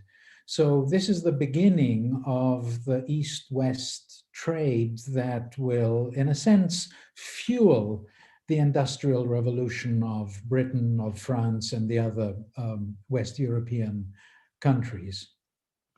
This is also the time when you don't have sophisticated financial and banking systems. So what you are going to rely upon if you are going to be importing stuff from the East is on particular merchants. And you really want to find merchants who are not attached to a particular country and therefore are not beholden to any particular rules and will be able to maybe move across borders. And those, of course, are the Greeks and the Jews, the Armenians as well, but the Armenians are mostly involved in the trade on the eastern parts of the Ottoman Empire. So the Greeks are one of the examples of the middlemen merchants that people can trust because they are able to cross borders. Based on families, they establish networks. Again, you don't have a sophisticated economic and banking system. So when you're sending, let's say you're sending olive oil from Crete to Marseille, the other side of the Mediterranean, and the olive oil, of course, it's going to be used for the famous soap industry in France. You're going to need a ship that's going to be reliable. It's probably going to stop off in Genoa or other places. And you want to make sure that that whole process is taken care of by people who trust each other. And the family networks of the Greeks are ready-made networks that people can rely upon. So those are the reasons why we have this extraordinary spread of the Greek diaspora. And in all this academic studies of diasporas, they talk about three classic typical diasporas: the Jews, the Armenians, and the Greeks. And the reason is that the Greeks, who are already active in commerce within the Ottoman Empire, seize the opportunity right at this moment when the East-West trade is developing. My next slide discusses the characteristics of what I think is the Greek diaspora. And Alexander here, a homage to Idra. This is a print with a Greek from he's an Hydriot Greek with the uniform that they used to wear at the time. This is from the famous album of prints by Dupré, Voyage à Athènes and Constantinople, 1825. It's a very important album of prints that show the population at the time: Greeks, Ottomans, Armenians, and others. I think the characteristics that the Greeks have, I've got them here: adaptability to the new environment, openness to new ideas, fusion with a know-how that they acquired in dealing with the arbitrary Ottoman rulers and facing the unpredictability of maritime life, which I want to come back to, and attachment to their homeland and their culture. Let me look at the adaptability to the new environment. I think has to do with the fact that the Greeks are diaspora people who do not have a strong great power backing them. If the Greek run into trouble in a foreign port, the Greeks are not going to send frigates. You're not going to have gunboat diplomacy on the part of Greece. Greece doesn't operate on that level. So the Greeks have got to figure things out for themselves. They can't make sure that they can all, the Greek consular service is usually excellent, but it doesn't have the clout that the British and the French have. So the Greeks have to make sure they adapt to the new environment. Openness to new ideas. I think we know from even Adamantios, Korais, the Enlightenment thinker, this thing that we've also felt when we've left Greece, when we have the comparison between the backwardness or relative backwardness of the Greek-speaking lands, and we go to a more developed country and we realize that there are new ideas available that our people can use. So we are open to those new ideas because they mean progress for our own people.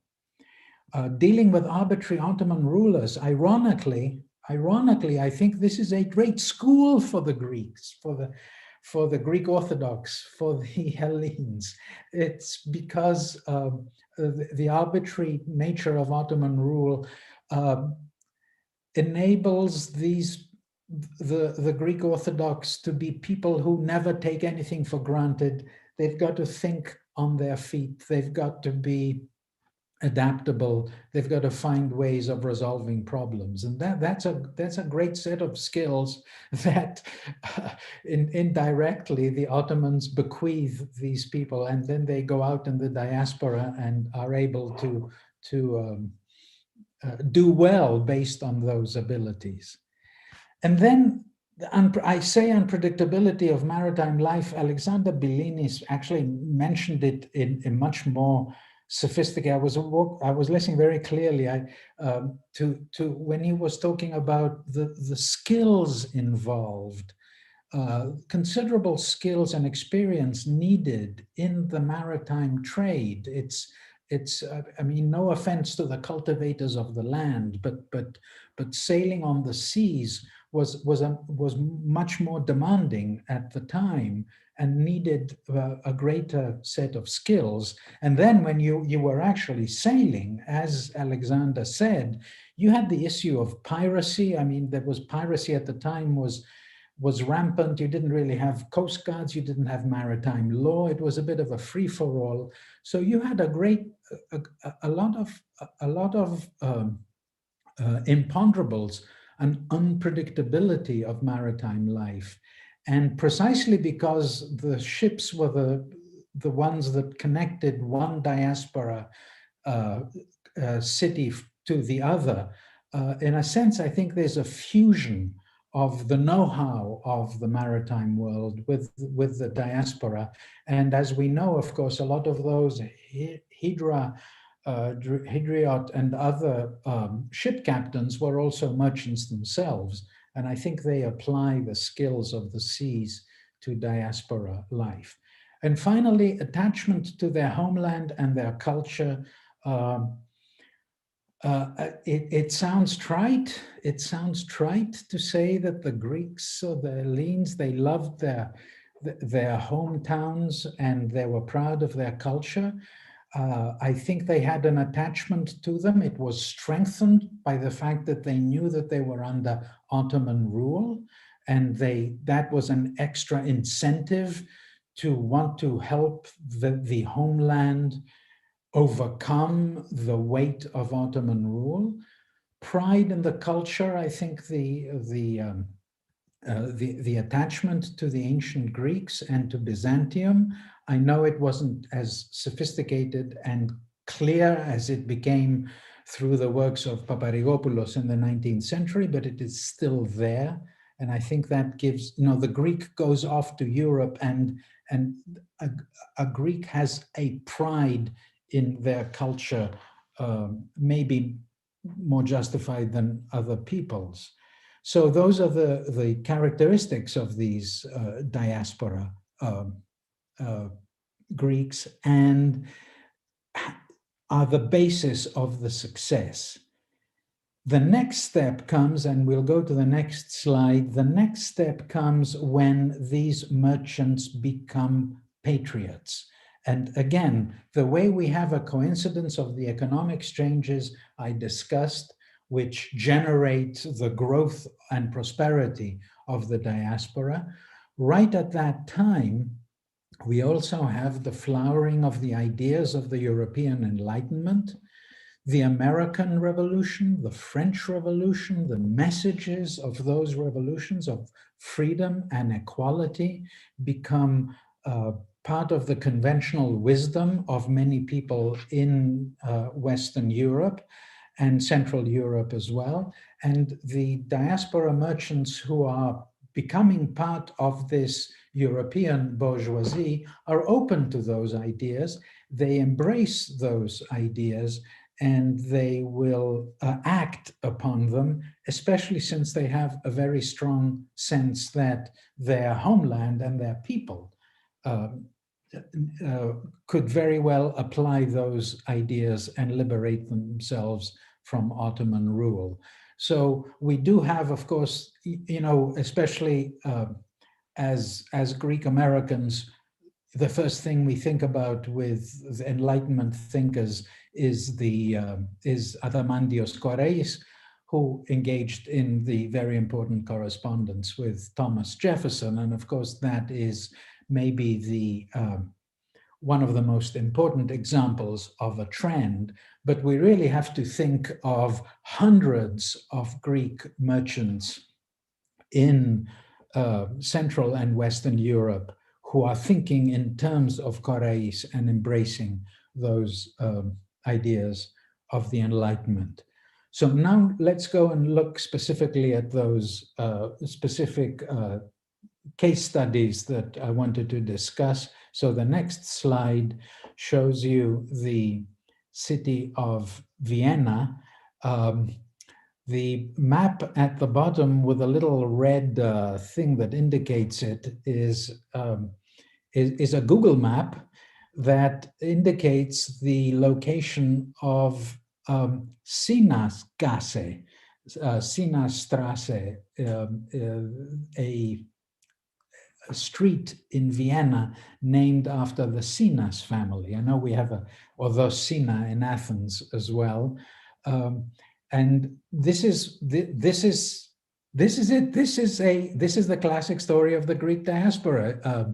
Georgios Sinas is born in Moschopolis, which is in northern Epirus that Lou mentioned. It's just west of Korche, Koritsa, a trading town, and moves along that trade route that I spoke about, the Danube, and settles in Vienna. Vienna, of course, is, if you were in, I'm not sure exactly how the Sinas did it, but I imagine they went up to Belgrade and then up the Danube to Vienna, because the Danube connects those two cities.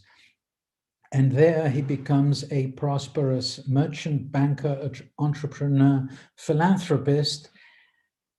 How can he do that? Well, okay, the Greek genius, but there's a social explanation to that as well. I think that people can trust Sinas because Sinas has not got any government behind him. He's got no interests behind him. He is an individual entrepreneur ready to act on good faith and becomes extremely prosperous. The other slide, top right, is a building. It was burnt down at the end of World War II, but it's Anaktoros Sina. It's the Sina building, a building he owned and was named after him in Vienna. So we have the settlement of the Greek merchants in Vienna, and the next slide will show us the transformation of merchants into patriots, because obviously the presence of Greek merchants anywhere will generate schools, will generate intellectual activity, will generate cultural clubs. And this is Anthimos Gazis that Lou mentioned at the early part of his presentation. Again, born in a small trading village on Mount Pilio near Volos in 1764. And he becomes the priest at St. George's, one of the two major Greek Orthodox churches in Vienna. Now, there's an interesting kind of question here, because we have a lot of clerics involved in the Greek Enlightenment, and we have a priest who is rightly described as a major figure of the Greek Enlightenment. The point is that under the Ottomans, if you wanted to study, there were no, Greeks were not allowed universities or any high way of high intellectual training. So theology was a kind of intellectual upward social mobility. So many persons chose to become clerics because it was a way in which they could study. And many of them retained their religion, but also embraced the ideas of the Enlightenment, especially since those ideas were seen as a weapon that the Greeks could use to liberate themselves from the Ottomans. And Anthimos Gazis, the slide on the right, is very, very important journal of the Enlightenment era, Ermis Ologios, which is published in Vienna, which, of course, if I tell you it's published in Vienna, the obvious thing is that we have Greek printing presses in Vienna at the time when we do not have, obviously, printing presses in the Greek mainland. And Ermis Ologios is the magazine through which the ideas of the Enlightenment were spread and discussed and examined. And then to connect with Rigas Feraios, one of the other big intellectual achievements of Anthimos Gazis is to produce a map, a geographical, it's called Pinax Geographikos. It's really a geographical catalog of Greece. And this is very important, of course, because geography, again, is part of the early germination of a consciousness of the Hellenic nation. The fact, in other words, that we have people publishing books to explain the physical existence of the Greek lands. And geography is one of the early, the Enlightenment is not only political and philosophical ideas, it's also the geographical ideas. And Anthimos Gazis has published this important map, which is considered a continuation of the map that Rigas Feraios had published a few decades earlier.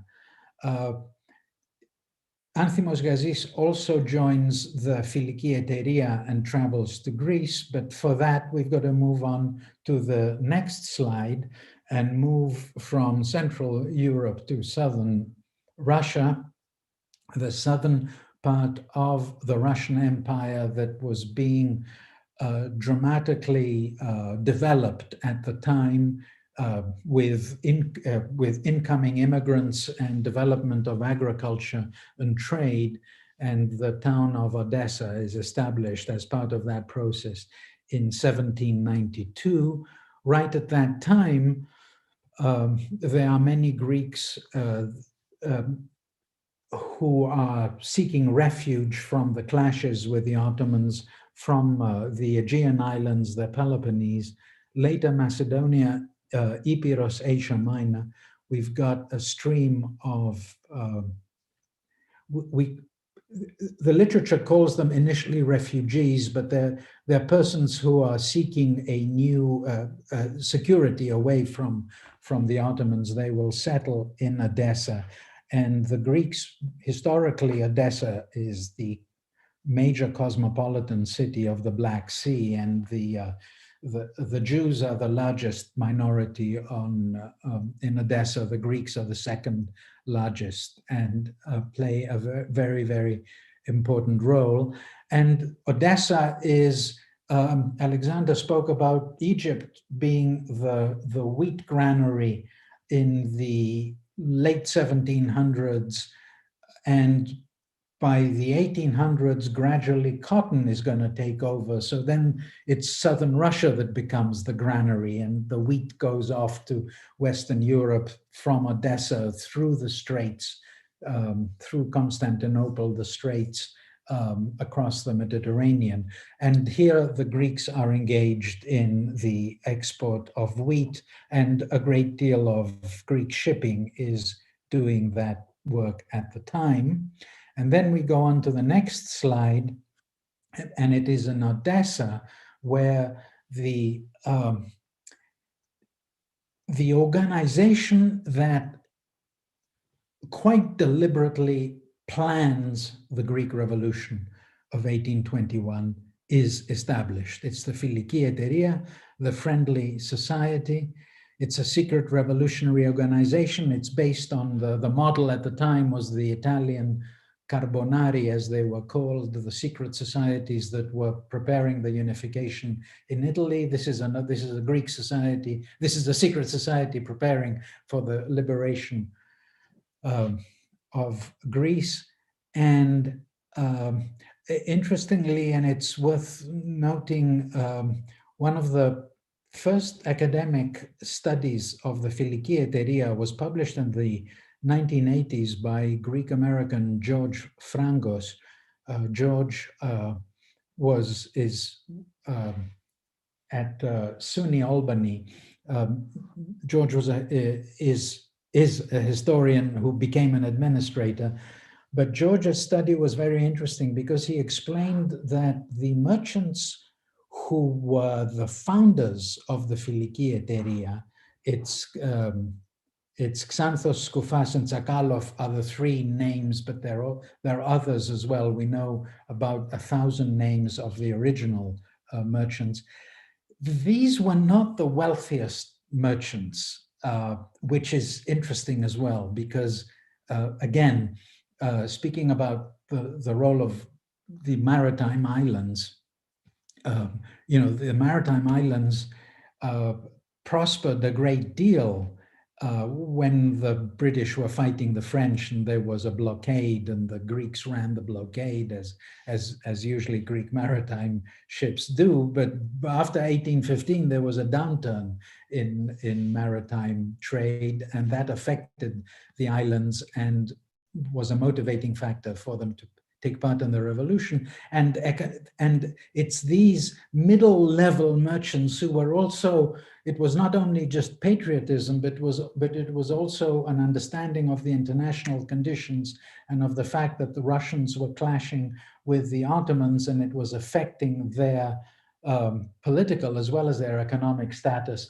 They formed this secret society. The painting on the right is much later, is 1860s. It's a Greek painter in liberated Greece by then, but it depicts the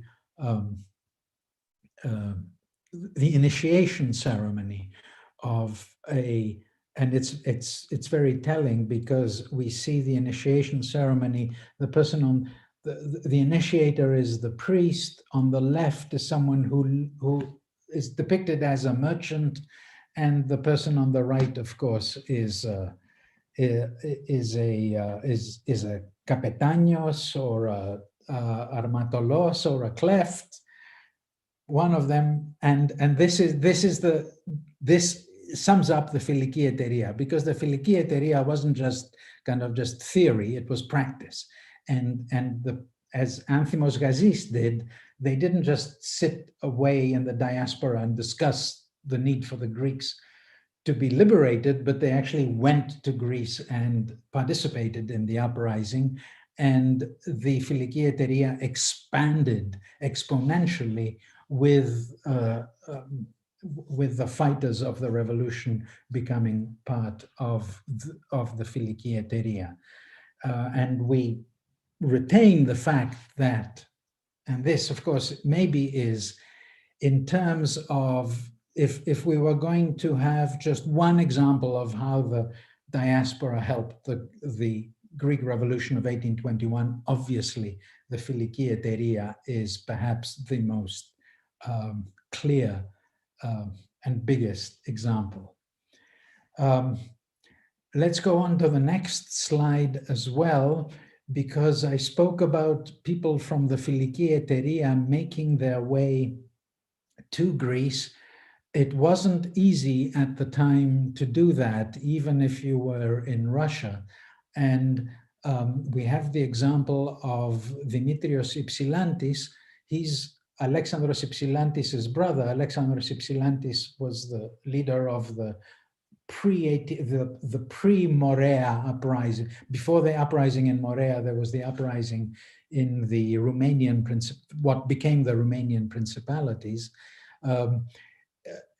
which failed in the end. And then, so then his brother decided he had to travel to Greece.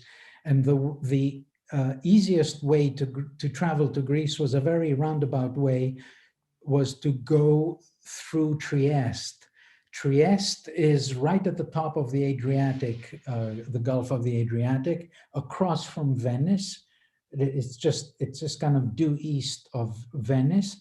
It was under Austrian rule. It was heavily policed, but there was a strong Greek presence of merchants in Trieste. And that was one of the ways that a lot of the Filiki Etairia, members of the Filiki Etairia who were in, some of them had made their way from Russia, others were in Central Europe. They made their way to Trieste, and under the protection and the help of the Hellenic community of Trieste, they were able to board ships. Ypsilantis boards a ship from Trieste in 1821 and goes to Hydra, to where he joins the rebels. So Trieste is it's a smaller example of the Greek presence, but very important part of the puzzle of how the diaspora was helping the Greek uprising. And now let's go to the, and this is the last slide. The next one is a story which is not that well known, and it has to do with the Greek merchants in Egypt. Now, this is a particularly tricky situation, which for me embodies what I spoke about, the adaptability of the Greeks. So the Greeks are invited to Egypt in the early 1800s by the ruler of Egypt, Muhammad Ali, who is an Albanian who met Greek merchants in Kavala before he made his way to Egypt, where he overthrew the Mamluk rulers and became the viceroy of Egypt, as he was called. And he's a modernizer. He wants to develop the country. How else would he think of developing the country? The know-how he saw in Kavala, he invites Greek merchants, including Michail Tositsas, over to Alexandria to help the development of Egypt. Egypt is semi-autonomous from the Ottoman Empire, and when the Greek uprising takes place in 1821, the Sultan requests that Muhammad Ali sends Egyptian troops over to the Morea to put down the revolution, to the Morea, to Crete and Knossos specifically. And Muhammad Ali talk about adaptability. He's also in that kind of mode. He sends his son Ibrahim. The middle slide is a wonderful painting of Ibrahim in his later years. Muhammad Ali sends his son Ibrahim and the Egyptian fleet over to the Aegean and the Morea. They put down the uprising in Knossos, in Crete, and then, of course, in the Morea, as we know, the presence of Ibrahim and the Egyptians almost puts an end to the Greek Revolution. But as we know, in October 1827, at the naval battle of Navarino, the Ottoman and Egyptian fleets are sunk by the British, French, and Russian fleets. During this time, the 3-4 years that Ibrahim was fighting over in Greece, of course, it wasn't only Tositsas, there were several other Greek merchants in Alexandria. Muhammad Ali said, look, I can't clash with the Sultan yet. He would later on. I can't clash with the Sultan. I'm going to send Ibrahim over to Greece, but you Greek merchants, you can help the Greek Revolution. Don't make it obvious, and you can stay here and continue. You continue your trade and activities. And that's all well. The Egyptian fleet is sunk. Muhammad Ali writes it off as one of the problems that the Sultan has created for him. But meanwhile, and whatever is left of the Egyptians eventually comes back. But meanwhile, over the years that the Egyptians have been fighting in the Morea, they've been capturing Greeks and bringing them back to Egypt, where they were being sold as slaves. But right at the end after 1827, Muhammad Ali allows Tositsa to buy off, to go to the slave trade centers in Egypt and buy the Greek slaves and give them their freedom. And this is the list on the right is from the Greek National Archives, the Γενικά Αρχεία του Κράτους, and it's actually a list of Peloponnesians, Morean people who Tositsa had liberated. They were brought over as captives. Tositsa liberates them, and this is the kind of list of names, and then he finances ships and sends them over.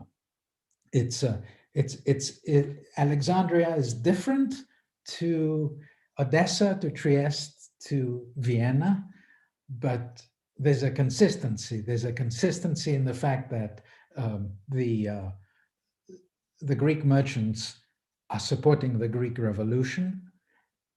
They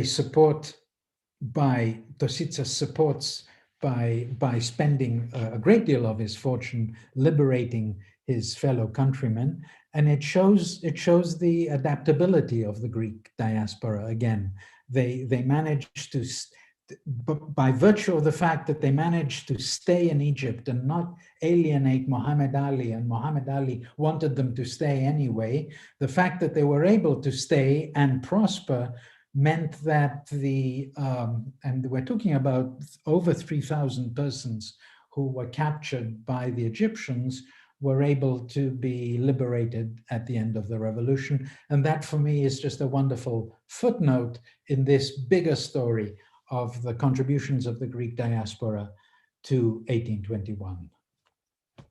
That's it. Thank you.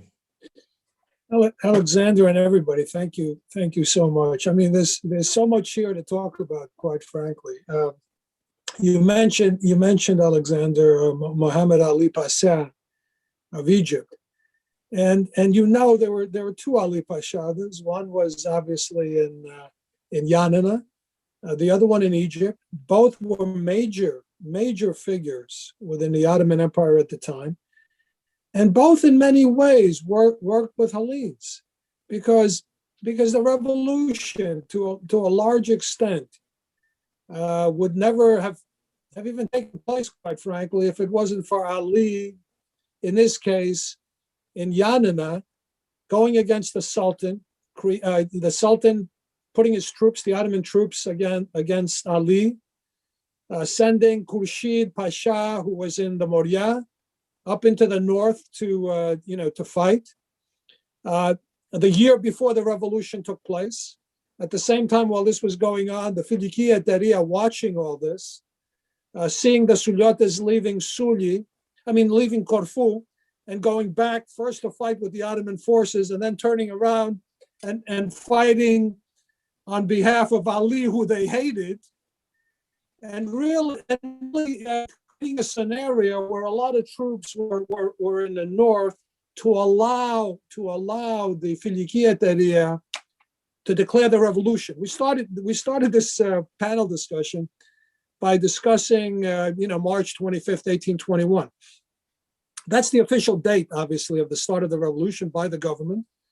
But we all know there was no raising of a flag in Ayalavra in March 25th. That just historically never happened. But quite frankly, it was an important psychological thing, as we all know. The Filiki Etairia, which you also touched on, in the beginning, those that formed it did not have the financial wherewithal that you indicated. If it wasn't for the merchants, in particular someone like Panayotis Sekeris, who gave up his fortune in the beginning and actually financially supported the Filiki Etairia, eventually became the head. And even though we talk about the three founders, they had nothing to do with the Filiki Etairia when the revolution broke out. This conversation is very interesting in terms of layers. By layers, I mean there was different aspects to the diaspora. One of them, obviously, was the military component that I mentioned, because there was an aspect of Hellas, in particular, what is now the mainland Hellas, which was not the cosmopolitan area, let's say, of the Ottoman Empire. The reason why these clefs, these Armatoli, these people who went into foreign wars, etc., did that is because that part of Greece was a little bit different from the merchant part of Greece, part of the Ottoman Empire. For example, whether it was in Egypt, whether it was in Constantinople, whether it was in Smyrna.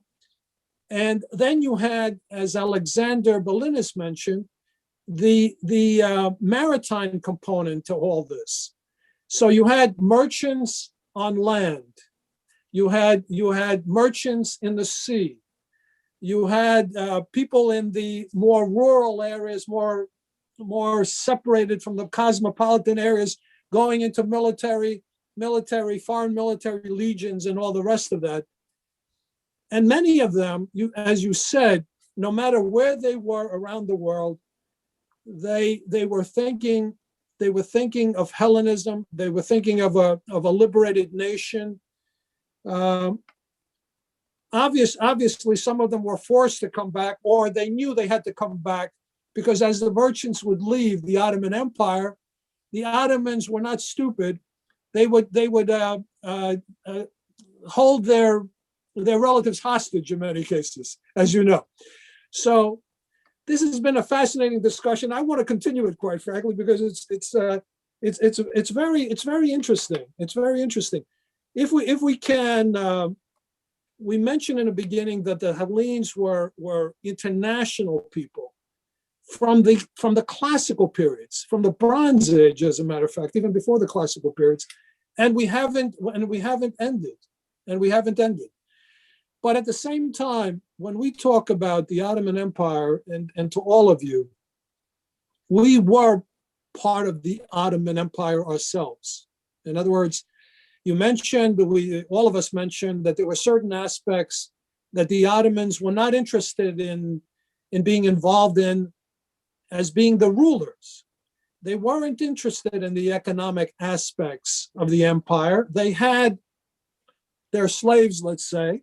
And by the way, when we talk about slaves, to Nikos' point, both the Muslims and the other faiths were slaves of the Sultan, all of them. Everybody, the audience who's listening should know that. So in the empire, the Hellenes, the Jews, the Armenians, did very well economically. And as Alexander pointed out, the seamen, quite frankly, who were flying Ottoman flags, and therefore it didn't matter what was going on in Europe, whether Napoleon was invading this nation or that nation, whether the European nations were fighting each other, they were merchants to everyone, okay? And they all became fabulously wealthy. What's your thought process? Because I always like to talk about the diaspora. In many ways, I look at that diaspora, to all of you, it's a question really. I look at that diaspora as being, even though we're larger right now, as being in a way, under the Ottomans, more powerful financially and many other ways than this current diaspora. Can you guys just talk about that? Because I'm interested in that topic. You mean the Hugo, go ahead, start, Hugo. Before we reach that point, I would like to mention one or two things to the, just to think about it, be more critical. I think Greece, for several years now, they have established one day, Ethniki Evεργέτη Day. So it is end of September. So it is a holiday to commemorate the Ethniki Evεργέτη. But there are two things here. One thing is that we can divide the two periods of the Ethniki Evεργέτη, of the people who donated so many things into Greece. One, it is during the the before and during the War of Independence, and then the second wave. And it's a gray area there, I think. I think, Alexandre, because some of them had claims to the Greek state, of course, right? Even the creation of the National Bank of Greece, the representative was people from the diaspora, from Alexandria, from Austria, Sinas or Tositsas. So, and all of this was to the benefit of the merchant marine capital. And this is my other critical point here, that because of the very well and serious development in the merchant marine, that covered all other developments in the other area of the middle or more advanced industry. Because to the great powers of Europe, they wanted this area that the Ottoman Empire occupied to be autonomous or not. It didn't matter to them. It didn't matter to the great powers if Greece was liberated or not. They didn't want it liberated, Nikos. They didn't want it liberated. They wanted to do business as usual and have cheap labor and of course cheap raw materials. And I like, Alexandre, that you use the word the middleman, because the Greeks were used by various great powers, either to serve the Russian interest or the British interest or the French or somebody else, to be that middleman there. So, but that never gave the chance to other parts of industry, other types of industry to develop. So this is a gray area there, the role. I mean, it's a good thing that we had this development of the merchant marine, but at the same time, it is totally, disproportionate with the rest. And of course, all these things now, we see how late Greece was to be modernized, right? So all these. Alexander Balanis, your thoughts on what we've been talking about? Well, it's a difficult comment because I do understand what Nicholas is saying. My concern is that when we threw out the Ottoman pashas, we replaced them with our own.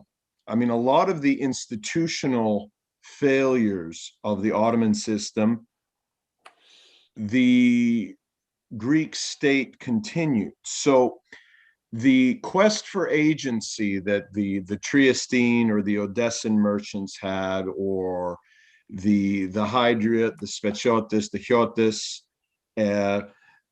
the 20th century Greek immigrants sought, was not just economics. In part, it was because the system in Greece retained some of the pasha, clientelist, closed shop mentality that the Ottomans had. So there's no question that Greek development had been uneven, skewed towards the merchant marine. We might say that Greece now is skewed dangerously towards tourism, and we saw what happened with that given the pandemic. But let's face it, the regulatory authority in Greece lacks reform, and that's regardless of which party's in power. I think that we can lay blame in multiple directions, rightfully so. But I think part of the reason that the merchant marine retained its importance and its luster is because the avenues within Greece didn't really exist. Well, I would say to that, Alexander, that, again, to my point, I hate to say this, but we were the Ottomans. So to the extent that you were liberated, what did you expect? To be something else? Number one. Number two, I think the liberating component to the earlier discussion was the non-cosmopolitan component. There were cosmopolitan components that came in to Hellas eventually, but it was non-cosmopolitan to a certain degree. Alexander Kitrov, your thoughts on some of these things we're talking about? So, although I'm the one sitting in Athens, I'll put it in American terms. The American Revolution, and I'm not an expert on it, it happens in the 13 colonies, which are the most developed, and they have a business middle class. Exactly. And in Greece, it's not the equivalent of because we don't really have 13 colonies, 13. We've got them all over the diaspora. And the revolution takes place in the most underdeveloped part of the speaking world. Exactly. And that's the problem. And yes, that's why they copy the Ottomans. You've got the clientelism, etc., because you don't have the liberal bourgeoisie running things. And then we know that because we have a documented clash.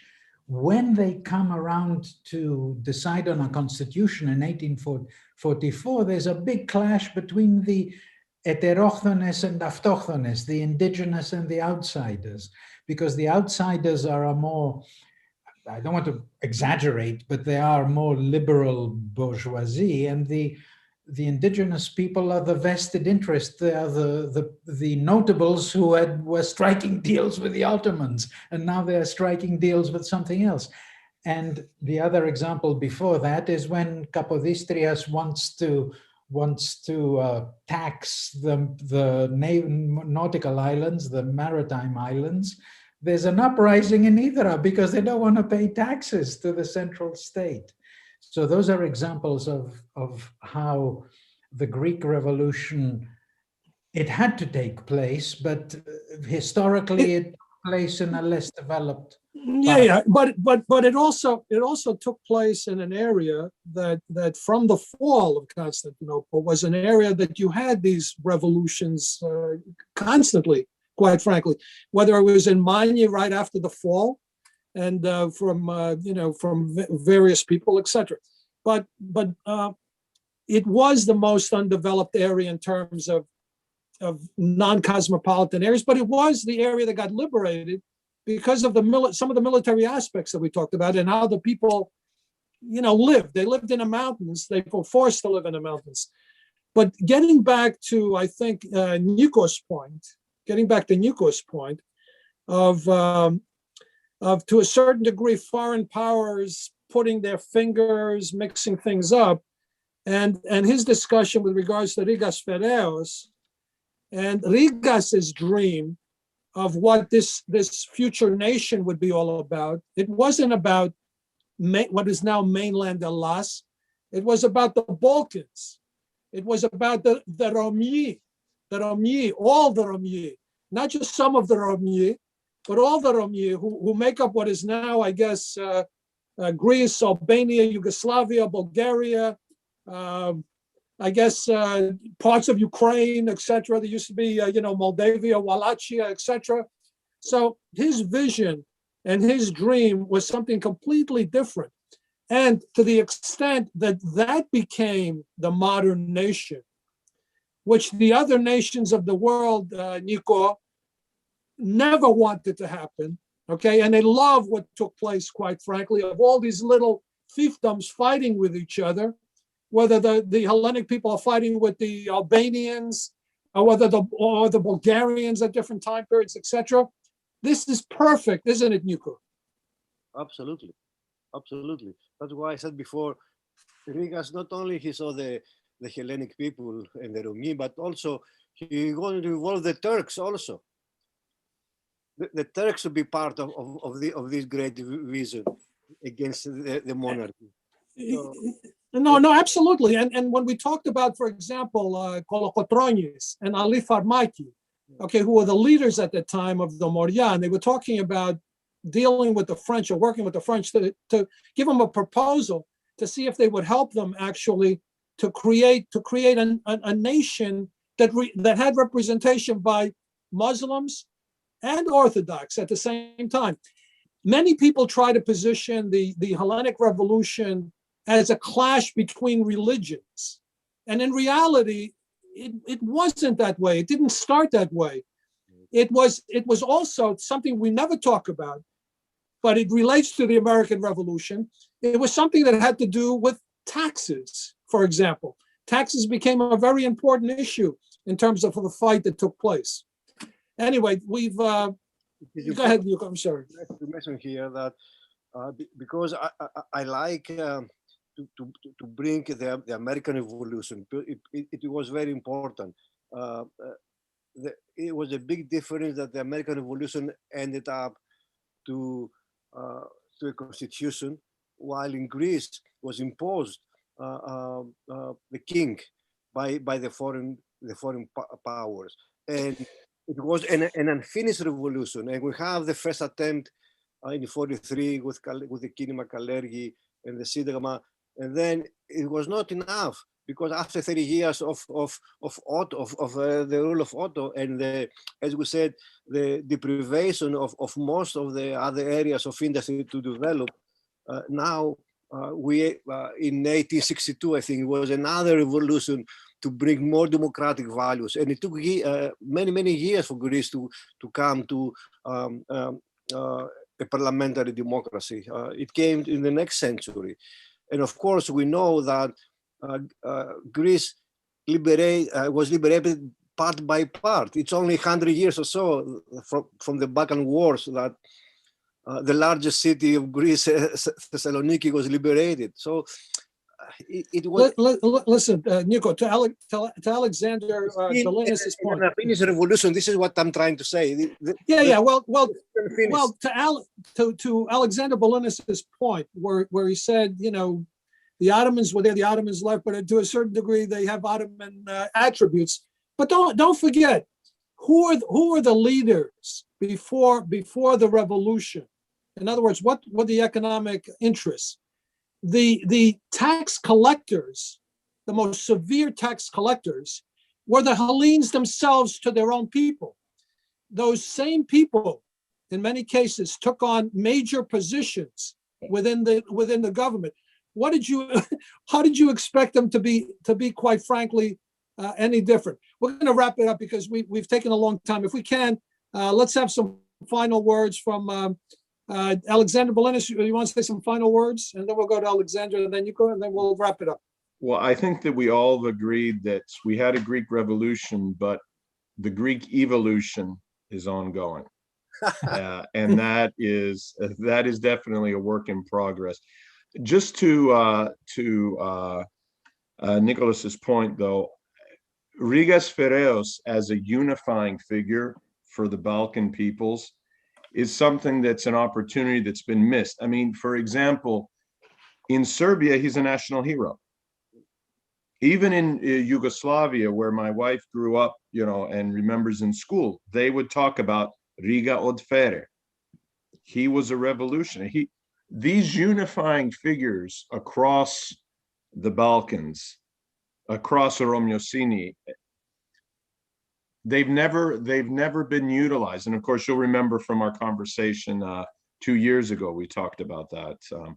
Anyway, thank you as always, Lou, and Sinonomate, Alexander, and Nicholas for the great chat.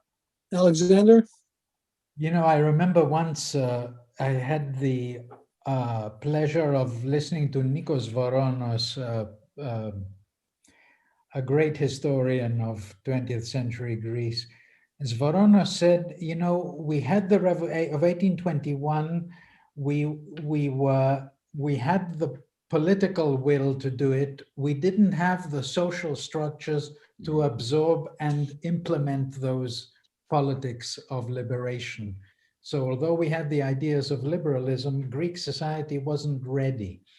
And that's, I think, what we're talking about. On the other hand, I just don't want to forget the fact that this was the first revolution in the Ottoman Empire. The Ottoman Empire collapses a century later. All the other peoples had to wait. And it was the Greeks, in a sense, who broke the mold and showed others that, that liberation from the is feasible. Nico, some final words? So, I want to mention that the Greek people are people who really fought for their liberation, and this is extremely no matter what. The role of the foreign powers, the role of the diaspora, the Greek people, they really fought to be liberated, and this is an undisputable fact. And I hope that us, as part of the diaspora, to use this opportunity now, the 200 year anniversary, and our discussion today that had, as you said, so many layers, and reconsider the role, especially now that the new state decided to incorporate somehow the Greeks abroad in a voting system and an electorate. Maybe we need to develop a public dialogue, a public discourse to see who represents the diaspora, who we are, and how we can play a role again, a serious, liberating, and universal, and a role that unifies the Greeks. Thank you, Nico, Alex, and Alexander, for your very insightful presentations today. To the audience, thank you for joining us. This event and others we have had and are planning are part of EMBCA's American Hellenic Revolution of 1821 Bicentennial Committee series of events, focusing not only on the revolution, but also importantly on the American diaspora and international aspects and influences of the revolution for its 200th anniversary. To Nico's point, what Nico was talking about is about we plan these things way in advance. We don't do anything at the last minute. But a couple of weeks ago, Nico and I were talking, and he told me that they want to resurrect in Elas. They have in the parliament legislation that's taking place right now regarding SAE, which is the World Council of Hellenes Abroad. And, here they are in Greece in the parliament talking about the diaspora, but who is represented by the diaspora in the discussion? So after talking to Nico, we decided to have an event within the next 2 weeks, which we're going to call Who Represents the Hellenic Diaspora? SAE, the World Council of Hellenes Abroad, and current Hellenic Republic legislation. We're going to have a panel discussion. So we're going to get a copy of what that legislation is. We're going to try to get it translated into English. We're going to have it all on social media so we can open up what the discussion is. People in Hellas are talking about the diaspora amongst themselves. Where is the diaspora in the conversation? I don't know. I don't know, quite frankly. What we do know, though, is various political parties have reached out to, I don't know who, they could expose themselves, quite frankly, to various people within the various diasporas and talk to them about Saed. In other words, who are these people that they are talking to? Why don't they come out and say, we represent the diaspora? So the presentation or panel discussion we're going to have is not going to expose who represents the diaspora, because we have no clue, quite frankly. It's a rhetorical question. Even though legislatures in Greece may believe they know who represents the diaspora, and they are currently speaking to them. All the parties, by the way, all the political parties are speaking to who they believe represents the diaspora. In my opinion, I really don't know if they know anything about the diaspora. I can't speak to all the diasporas, but I certainly can speak to the American diaspora. And some of the people that they're talking to, I don't know who they are, do not represent the diaspora in America. So it's going to be a very interesting discussion that we're going to have. So for those who are interested in this and other events, please go to the internet, EMBCA.com, EMBCA.com to see our various programs. And also for those who are interested in a HEPA and want to join a HEPA, please go to HEPA.org, HEPA.org. Thank you all again. We started this panel discussion in a crazy way to a certain degree because we didn't know whether we were online. We had wolves, we had all types of stuff taking place. But this discussion is a very interesting one. As a matter of fact, so interesting, and I've discussed it with some of you, that we may want to have another series of events, EMBCA events, relating to the diaspora. For example, we may want to reach out to the Russian diaspora, Hellenic diaspora, and speak to them. Those in the Ukraine, those in Egypt, those in Australia, and have a dialogue amongst ourselves, because we are the diaspora. And even though people meet in the parliament to discuss the diaspora, without the diaspora, it's about time the diaspora starts talking to ourselves and find out, like, what's going on. So Well, we can just- find out, as Nico would say. A point to that is that's what the merchants were doing, right? That's what the shippers were doing. They weren't Absolutely. all going through Greece, No, right? No, They were doing no. what they needed to do. exactly right. So we have to start speaking to each other so other people don't speak for us. And I don't know, it doesn't show a lot of respect, does it, Nico? When people are speaking about you, having legislation about you, and they haven't even invited you to the party. Unacceptable. So I'd like to have that conversation. I think it's an interesting one. Guys, thanks again. Thank you. It was a great conversation, and we'll certainly continue. As always. Thank you. Take care. Pleasure. Thanks, guys. Alexander, Thanks. good to see you. Take care. Thank you. Take care.